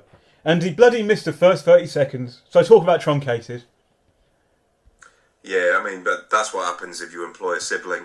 They never take it seriously, do they? They can't be trusted. So, Sons of the Silent Age? Sons of the Silent Age. Yep. It's good, isn't it? I like it. Does it feel a bit of after the majesty of heroes, does it suddenly feel like a bit of a culture shock to suddenly change up like this? To be honest with you, I think that after the first 3 songs, I always find Sons of the Silent Age really jarring. Right. I like it, but I tend to prefer it almost as a standalone song. Yeah, I agree, yeah. I enjoy it when it comes on my shuffle. But... Yeah, I would rather hear it on shuffle than if I'm playing the album in its entirety. It's definitely a song I've had periods of really listening to over and over again, enjoying. But yeah, listening to it as a part of the album itself. Eno said it was the only song they actually composed prior to recording the album. Oh, which is probably why it sounds so different. Yeah, and you have the jazzy throwback saxophone sound in there, which you don't have anywhere else on the album. You got saxophone on the album, but not in this style. It's almost quite romantic sounding. Yeah, and his voice is odd again, isn't it? It's sort of cockney. It's sort of low. Very. He's not really singing again, is he? In a lot of it. No, he doesn't even really sing on this at all. He's just got a conversational tone. I wouldn't even call it a singing voice. He's just reciting, if anything. Apart from when he goes on the chorus. Sung so memorably by Peter Frampton on the Glass Spider tour. Is that a thing? Yeah. You never seen that? Did he have that stupid device in his mouth that goes, wow? No, not on that. That's just pure Peter. Oh, wow. We'll make sure we'll watch that and listen to it before we get around to that. Peter Frampton with his device. Lyrically, he's going back to the old Homo Superior. Isn't he, though? Yeah. Yeah. So really, it's actually a bit of a throwback, content-wise, of the song. Listen to tracks by Sam Therapy and King Dice. Are those real things? I don't know. Platforms, blank looks, no books. Nicholas Pegg, the famous Bowie commentator, says that's an allusion to the Nazi regime. And then when he says at the end, they never die, they just go to sleep one day. I think that's supposed to be a comment on saying that fascist regimes will basically, they may be swept under the rug and gone for a time, but they'll be back one day. And we currently seem to be living in that regime. Don't we just? They've been gone a while, but by gum, they're back. They just went to sleep one day. They went to sleep and now they're back, and now it's absolutely acceptable to take the mick out of foreigners having funny accents again. I understand for this, Adam. Neither Mike nor I nor anybody involved with Breaking Glass endorse the politics of far-right groups. I do really like the sort of juxtaposition between the verses when he's going da da da da da da, but then as soon as is that Barbara? Yeah, Barbara just poked her head through the door. So, wait, how long are you going to be? It's tea soon. Love, the soup's boiling. And then you've got the hugeness of the baby, I'll never let you. It's great. Absolutely great. Yeah, the song does even have a throwback to a kind of a pre-war Germany, where especially that saxophone for me really conjures that. Yeah, to me, whereas the rest of the album sounds like Berlin post-war and it's all gone to hell and shit. This is almost like, if this was a film, this would be the daydream or the throwback sequence to remember 10 years ago when we went to that party, champagne everywhere and before the war came. For me, this sounds like a throwback sequence in a film. Well, yeah, okay. I can dig that. Well, makes sense. Prepare the storyboards. We shoot tomorrow. I haven't got a joke. I just enjoyed that. It's good. It's good. Hey. Don't worry about it. All right. You have any more thoughts on Sons of Silent? I like I say, massive fan overall, but does seem a little bit jarring after Heroes sequencing on the album. Yeah, I mean, I think that's the most notable thing to say about it, is that it doesn't fit for me there. To be honest, I don't really think it fits on this album. No, it could. Would it fit on Logic, do you think, or is it just it's got a bit too much of a wistful sound for? To be honest, I think it probably would have worked better on Low. Certainly, the fact it was composed before they started, there must have been a little bit of holdover from Low ideas on it. I say there must be. Perhaps there was. I don't know. It's another Balls Mental song next. Balls Crazy. Which, going back to our Facebook page, Div Collins said it's his favourite non-titular track. A piece of sonic calamity that somehow holds together as a song and makes for thrilling listening by the time he'll kiss you in the rain. Nicely put, Div.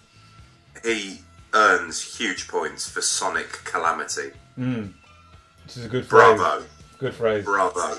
It's also, what he's done there is be better at this than you and I are. Yes, where I go, it sounds like lots of sounds all at once. If indeed Sonic Calamity is all his own work, then we should stop. But it's he's right. That's exactly what it is. And indeed, that whole, by the time you get to Kiss You in the Rain, you don't know what the hell's going on. No, it's again, this is very much a stream of conscious. Lyrically, he's just shouting. I'm under Japanese influence and my honours at stake. Get me to the doctor. It's brilliant. So, mental song. Yeah, the vocals are even more deranged sounding than Joe the Lion. Oh yeah, they're all over the show. Yeah. At times he's crooning. At times he's like really high. Other times he just appears to be sort of screaming. Yeah. It's absolutely crackers. Yeah. It's great. People have read in autobiographical things into the lyrics, like when he says, "Get me to the doctor," it's referring to a time he did black out in Berlin from alcohol abuse. And when someone's back in town, the chips are down, is referring to a time when Angie appeared in Berlin after a Christmas break. Yeah, I mean, that makes total sense, doesn't it? But at the time, Bowie said, the song itself is actually about power outages in New York, yeah. Panthers are steaming, stalking, screaming. Great, it's great, it's great. I cannot criticise Blackout at all. I think it's fucking ace.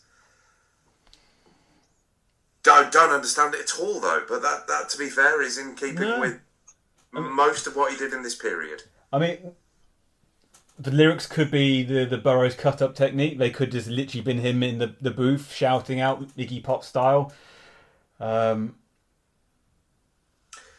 Yeah, I mean, you can see quite a lot of Iggy Pop, can't you, in words like too high a price to drink rotting wine from your hands. I was just going to say, I've had that written down as a line I really like, and another lovely turn of phrase. And when he says, "I've nothing to lose, nothing to gain." Yeah. Yeah, and some then lovely lots phrases. of kissing in rain, followed by Doctor. It's great.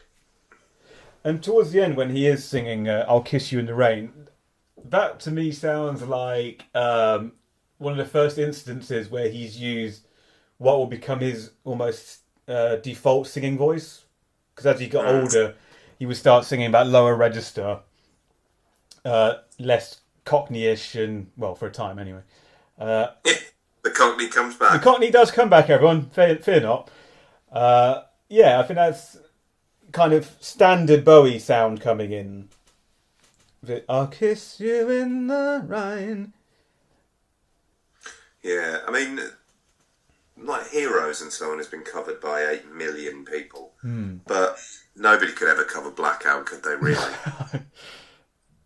I mean, so much of it is idiosyncratic. Like the way that he pronounces words is... I think it's almost like a quintessential art house Bowie song. Yeah. Like, I've got 8,000 ideas and I'm going to use them all. That's fucking great. Love Blackout. It was a song that, for me, for the longest time, it hadn't really clicked for me for some reason. And then one day I was just on a bus going to Greenwich, and it came on. I was like, it suddenly clicked in my head. I was like, Blackout's fucking amazing. Why have I never noticed this? Beats me. Yeah. And again, Robert Fripp's guitar just sounds really noodly, wheedly, and spider-like. Which is amazing, considering that he was ordering his lunch while he recorded it. I mean, the man was in a hurry. Famished. Drums on it are great as well. Dennis Davis is back on drums. Nice one, Den. Nice one, Den. Great as always. Yeah. Carlos Alomar is playing rhythm guitar, looking furious at Robert Fripp. Yeah, How fucking dare you come in here and do this in a day? Yeah, I don't really have much more to say on Blackout. It's been bloody hell, it's fantastic. Side B starts with one of a personal favourite of mine, to be honest. I love V2 Schneider. Yep, I mean, me I too. like the obvious nod to Florian, Kraftwerk, and of course the Second World War. But I think it's a lovely. I think it's really it's calm, but also slightly threatening. The way it builds and builds. Yeah. Well, going back to what you were saying about the nod to the Second World War, people then commented that V2 is actually Florian Schneider's nickname. Is it? Apparently. That's another apparently. Interesting nickname. Okay. Interesting. And some have said, is his name check not so much a homage as more of a dig at him? Really? Yeah, I read a few things online on IKEA. that some saw him name-checking him as almost, poking the hornet's nest, like, see, I can do this as well. I don't get that at all. No, I never did. I always took it as quite a loving tribute to them.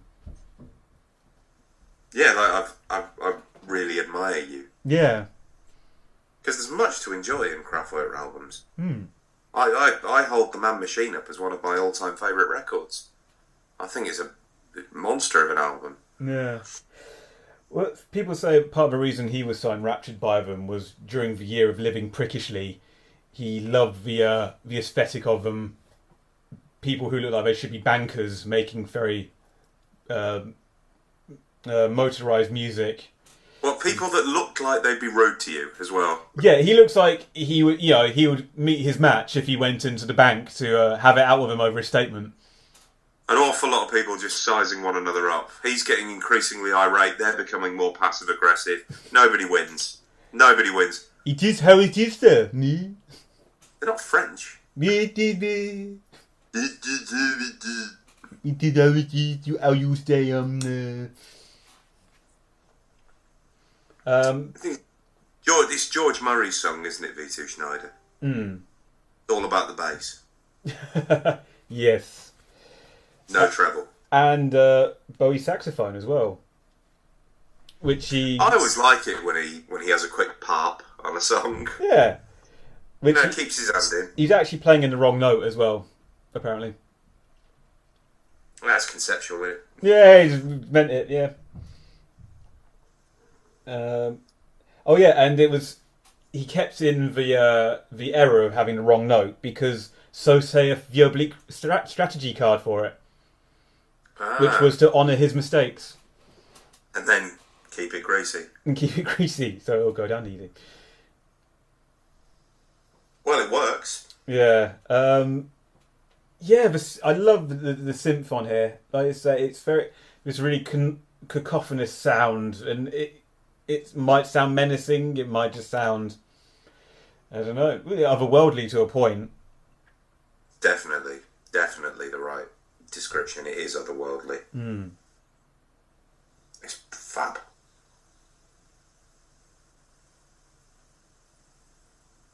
Lovely bit of music.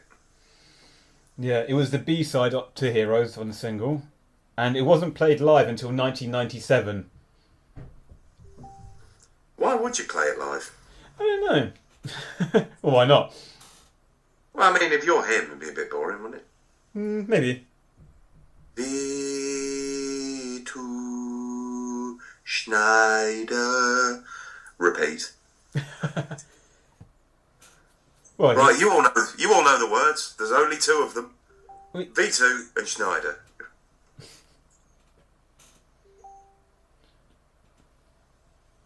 Sorry, my Facebook is making noises. Barbara's trying to talk to me from the other room because she's impatient for dinner. Well, we've only got 4 songs left. We've got 4 songs. That might mean we have to truncate a couple of questions people had because Barbara is hungry. Did people have questions for us? Well, there was things we could discuss. Oh, right. We'll come to... Maybe we may hold on for those for Lodger, maybe. I'll make a note, people. It's not this because Barbara wants her soup. Barbara needs her soup. So we'll have to be fair, though, we have been talking for 8 hours now, so to be fair, she hasn't eaten since breakfast. I haven't eaten since those dippers, That chicken feels like a long time away. So V2 Schneider then segues into the second of the instrumental trilogy, Sense of Doubt. Sense of Doubt's very famous for the villainous entrance, as you said. Where is the rent? I must have the rent. Mr. Stingley. Dollars, dimes, and nickels. I need them all right now. I've never been a big fan of the piano progression on that. I can't say it's a song that I, and judging get by a great deal of urge to pop on, but... And judging by his comments in the Last 5 Years documentary, I don't think Carlos Alomar is a great fan of the song either. To be honest with you, I got the impression that Carlos Alomar was pissed off for an awful lot of the time he spent with David. I think he was more unhappy when Eno was around, because I think him and Eno are diametrically opposed musicians. Yes. I also just occasionally get the impression that Alomar wished that he worked for an organisation called Bowie and Alomar rather than David Bowie. Bowie Ma. Yeah. It's that main piano, which is what you remember mostly from Sense of Doubt. It does just sound like the end music to EastEnders. Which is why when we were at uni again, I used it on a shitty soap opera spoof we did.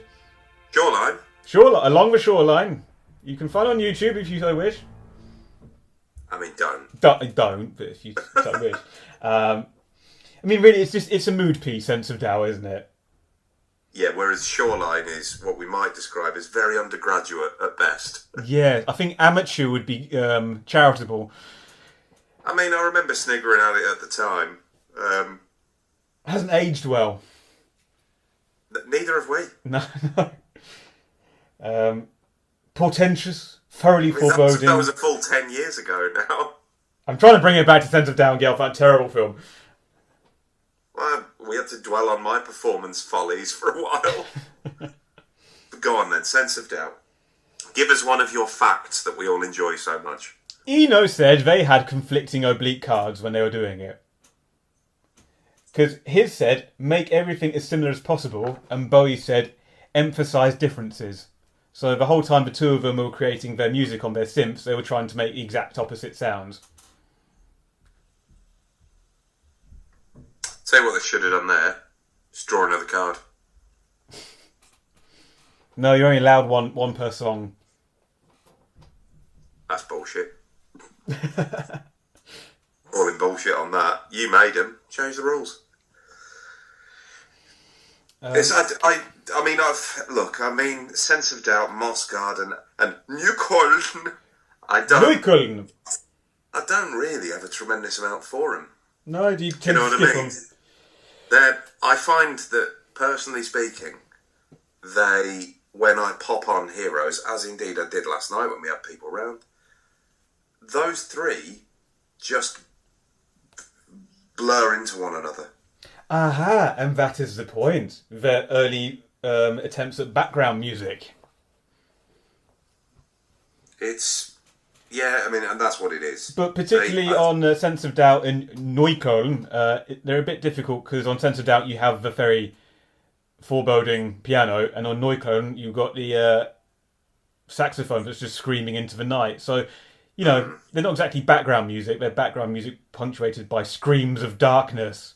Yeah, it's not ambient. No, it's not. It's not quite ambient. But people misuse the word ambient anyway. It's much like they do with krautrock. Yes. Which we both disagree with as a term. Yes. I mean, given the fact we've just been using our wretched German, not even accents, I don't know what voice we're doing, and all other accents we've done on this show. I think that's why we're getting away with it. I mean, when we do that, we're doing it, lightheartedly. Mustn't do that, mother. So it's kind of funny.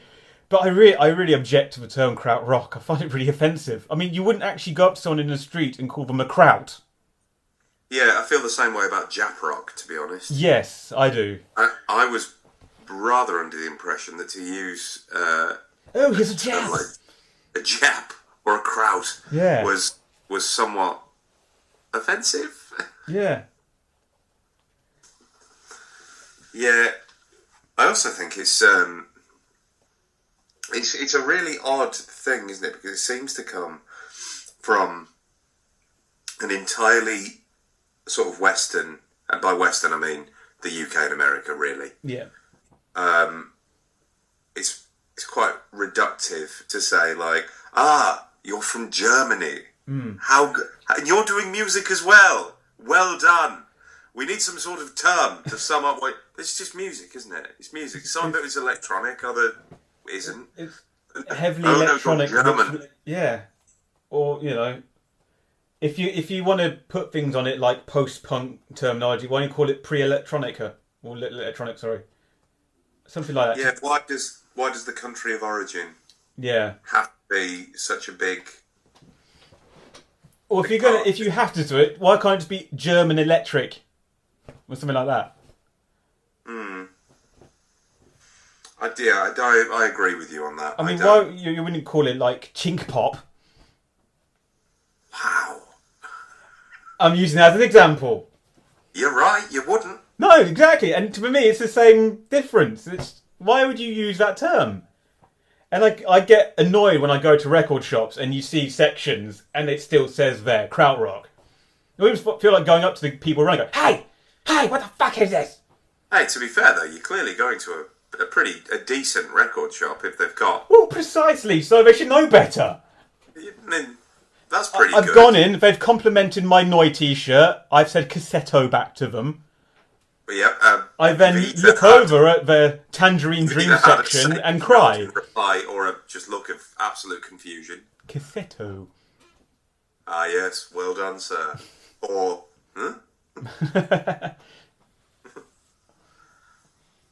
You got anything else on the what some people describe as the ambient ones? I've got just a couple of things. I've been really spoken about Mossgarden or Neukoln.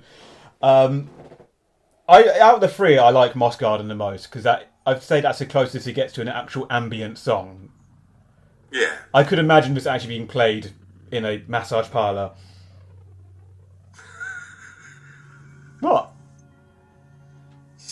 Your decadent lifestyle. Oh, Lord, Soralax, put that Mossgarden on. Put Mossgarden on, love.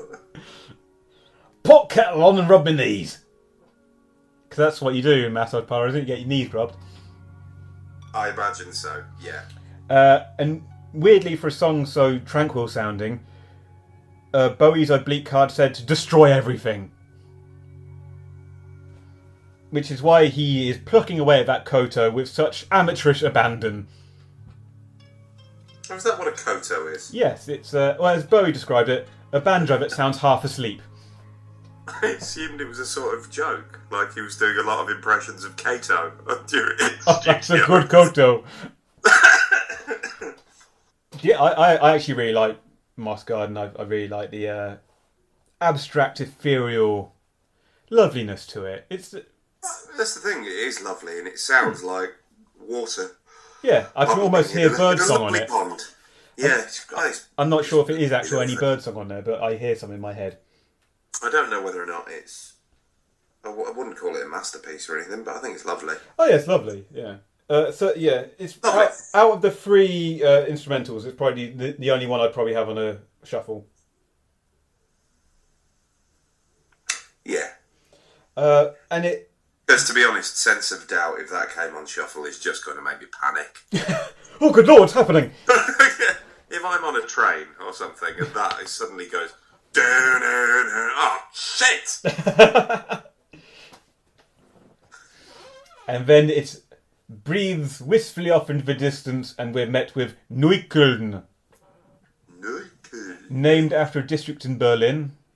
And Bowie's actually misspelled it. The Neukoln district. Yeah, the Neukoln, Gotcha. yeah. And Bowie's misspelled it on the credits because it's actually with two L's. Oh, what a boob. What a boob.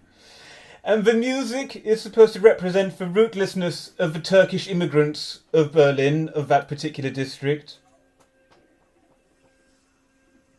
Oh. Yeah. And it features Bowie doing an extended sax solo, which is, I think, supposed to be the sound of the Turkish immigrants. And your old friends Shazmaz and his friend Roy Carr say it's the Cold War viewed through a bubble of blood, or Harry Lime's last thoughts as he dies in The Third Man. Spoilers for anyone who's not seen The Third Man. Such as me. Sorry about that. That's okay. I mean, I watched Zootropolis instead, and I thought it was delightful. Wonderful. There's quite a lot going on in it. It starts as something. Starts with one thing, guys, with another, doesn't it? Yeah, I tell you what, it's got a lot of stuff in it. So you've got one bit, and then a little bit later it'll be something else. Yeah, some little twist and turn for you. And then bish bash bosh, done. But it definitely does have this Turkish flavour to it, which I think is an early call forward to the sounds of Lodger and the world music of it. But yeah, and the song with Bowie's saxophone, which he plays an extended solo for the first time on any of his records. He said at the time he didn't have a very good relationship with his saxophone, as in, I've not played it in a while and we don't seem to get on that well. Not that his saxophone had been talking about him behind his back. You seen how he's been playing me lately? Prat. Tony, I'm really worried about the relationship with my saxophone. It appears to have broken down beyond all repair. David, it'll be fine. It'll be fine, David. Dave. I'm afraid, David. David. Should we do Secret Life of Arabia? Because we've been recording for about a week. Yes. And I know that I'm conscious of the fact that Barbara wants her soup. Barbara and I've got wants a lovely chicken in the oven. And just one last word on Neukoln. A few people have commented that the album really should have finished with Neukoln, and it's as that the saxophone's just screaming, and some described it as like someone playing in a fog in a harbour. That should have been the last sound on the album, because after that you suddenly get diddly diddly diddly diddly, Secret Life of Arabia, which just seems to come out of nowhere.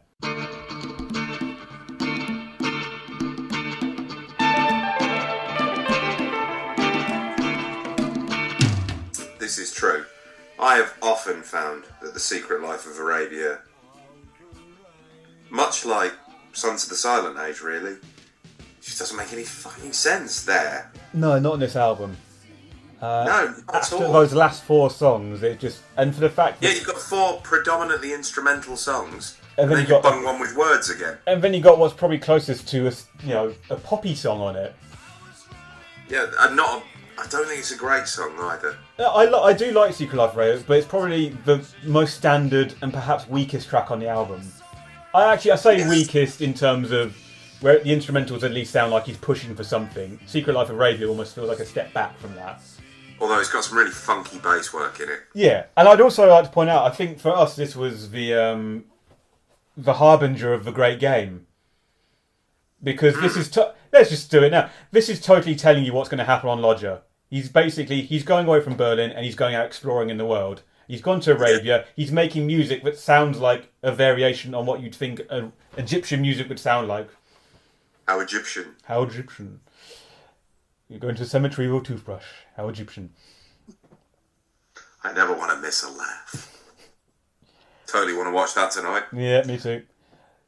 And even on Lodger, he's starting to reference his own career. And on Secret Life of Arabia, one of the opening lines is, I was running at the speed of life, which is, calling back to Speed of Life. I read this line right here, which made me laugh. Someone said you could almost imagine this playing over the credits of a film and saying at the end of it, David Bowie will return in Lodger. They are not wrong. No.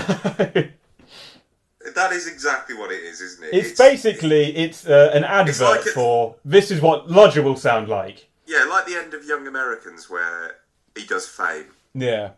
Again, that's like, bored of that now. Yeah. I've already started.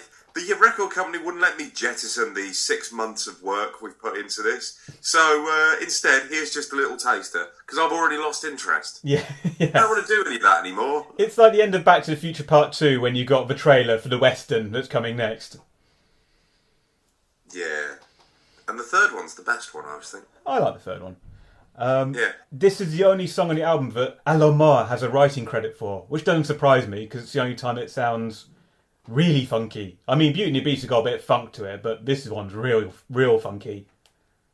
Yeah, this one's in. Its hips are connected again.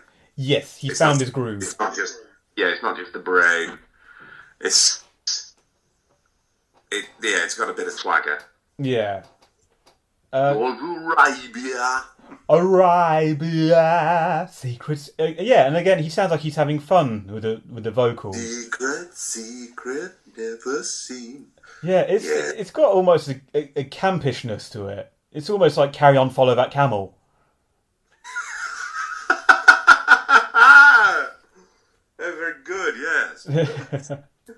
Arabia. Arabia. Secret. I mean, yeah. I got nothing against The Secret Life of Arabia, but I agree with you in that, A, it does sound like David Bowie will return in Lodger. But also, it does seem a bit throwaway after, well, the 4 songs that preceded it. Yeah. With the wailing saxophone. And yeah. Quite... Secret. Yeah, pieces of music that sound very... They've worked a long time on that to get those sounds and spent... This sounds like... It was, I wouldn't say tossed off, but it sounds like drink had been had when they embarked on the recording. That's just... Yeah. That's a funky bass line. Like, with every single time that he says, Arabia, that he was deliberately going over the top in order to make, I don't know, Brian snigger or something. Yeah. And then they were just Tony going, David, do you think maybe you could do one more time? No, leave it in, Tony. It's really funny. Now we've finished doing that, let's go watch Just a Gigolo. I think you have a right old knees up. Oh, again, David. There's a wonderful sequence when I've got a pig, right? And I'm being pursued by the townsfolk. And I say, get your own pig. And they don't. It's my pig they want, Brian. From there, the humour does ensue. I can hear pans being banged now. I think that's literally Barbara stood outside the door rattling pans. Right, well, very, very quickly then. Secret Life of Arabia, we don't need to do the Great Game in much detail because it is that, isn't it? That's what, for us, created the Great Game. Yeah, I mean, it's that. Yeah. Let's not... There you go. I mean, I don't really think that your favourite song, Mike, is going to take much time. No, I think I pretty much... told us that I've shown my hand there. Is your favourite song of all time, let alone within the canon. Yeah. Yes, it's totally one of my favourite songs of all time. I feel almost like I didn't really talk about it enough, or you probably heard me gush more about other songs, and I've not really said if I like them that much, but it's one of those weird songs. I don't know what to say. I love it so much, I don't know how to actually put that into words. Hey, if it works for you, it works for you. Yeah. So what's your favourite on the album?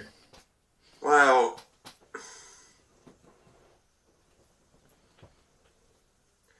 I mean, it's that or Heroes, isn't it? And I kind of don't want it to be Heroes or Blackout, frankly. I don't. It's definitely side A, not side B. Yeah. But it's all great. I don't know. I mean, on one hand, I want to say Heroes just because I think it's such an important song. It's like Life on Mars, isn't it? Yeah. But on the other hand, I would rather listen to Beauty and the Beast because I think it's more fun. Yeah, I mean, So- saying that, I mean, on But this then again, album, I always force you to choose. So I'll agree with you. I'll go with Beauty and the Beast. It's brilliant. that's I You still love Blackout, and I do like Moss Garden a lot. Yeah, I like all of it. Sons of the Silent Age, as we say, not when you take it out of the sequencing of the album, is a great song in its own right. Yeah, I love the entire album. I love the cover as well. Oh Which I'm yes, just I didn't. admiring now. Yeah, That is a fucking great cover. he was back to seemingly giving a shit about his album covers again. What, rather than just bashing out old stills? Here's another still from me from that film What I Did. Well, I mean, and sometimes, though, that effort that he would put into album covers could go a bit too far, because Heroes is a much cooler cover than Lodger, which was like, I believe, recorded at great expense. Conceived to an inch of its life. Yeah, Heroes is just a cool fucking picture Yeah. with a lovely bit of typography. So, See? that was Heroes. Those were our thoughts and thinkings on Heroes. And thank you very much for your thoughts and feelings about Heroes as well. Yeah, and sorry, there were a couple of comments Div Collins mentioned on their Facebook page that I would actually like to come back to, but unfortunately Barbara does need her soup. So we'll put a pin in those and then we'll raise them again on Lodger. And the same thing will apply as well. If you have anything you particularly like to say about Lodger or your thoughts on Lodger, then do let us know. Yeah, and I'll do a post about that before we record. And indeed, as David Bowie did, we shall return for Lodger. So, as ever, just thank you to Vulture Hound for sponsoring us. You can find us in all the podcast places. You know them by now, don't you? We're on the social medias. You can just find us by typing Breaking Glass Bowie catalogue into there. And thank you as ever to Jock Norton from Puppy for the music. And finally, to you, dear listener, thank you for listening. Happy New Year, all. Oh yeah, Happy New Year, everyone. Right then. All right. Cheerio. See you later.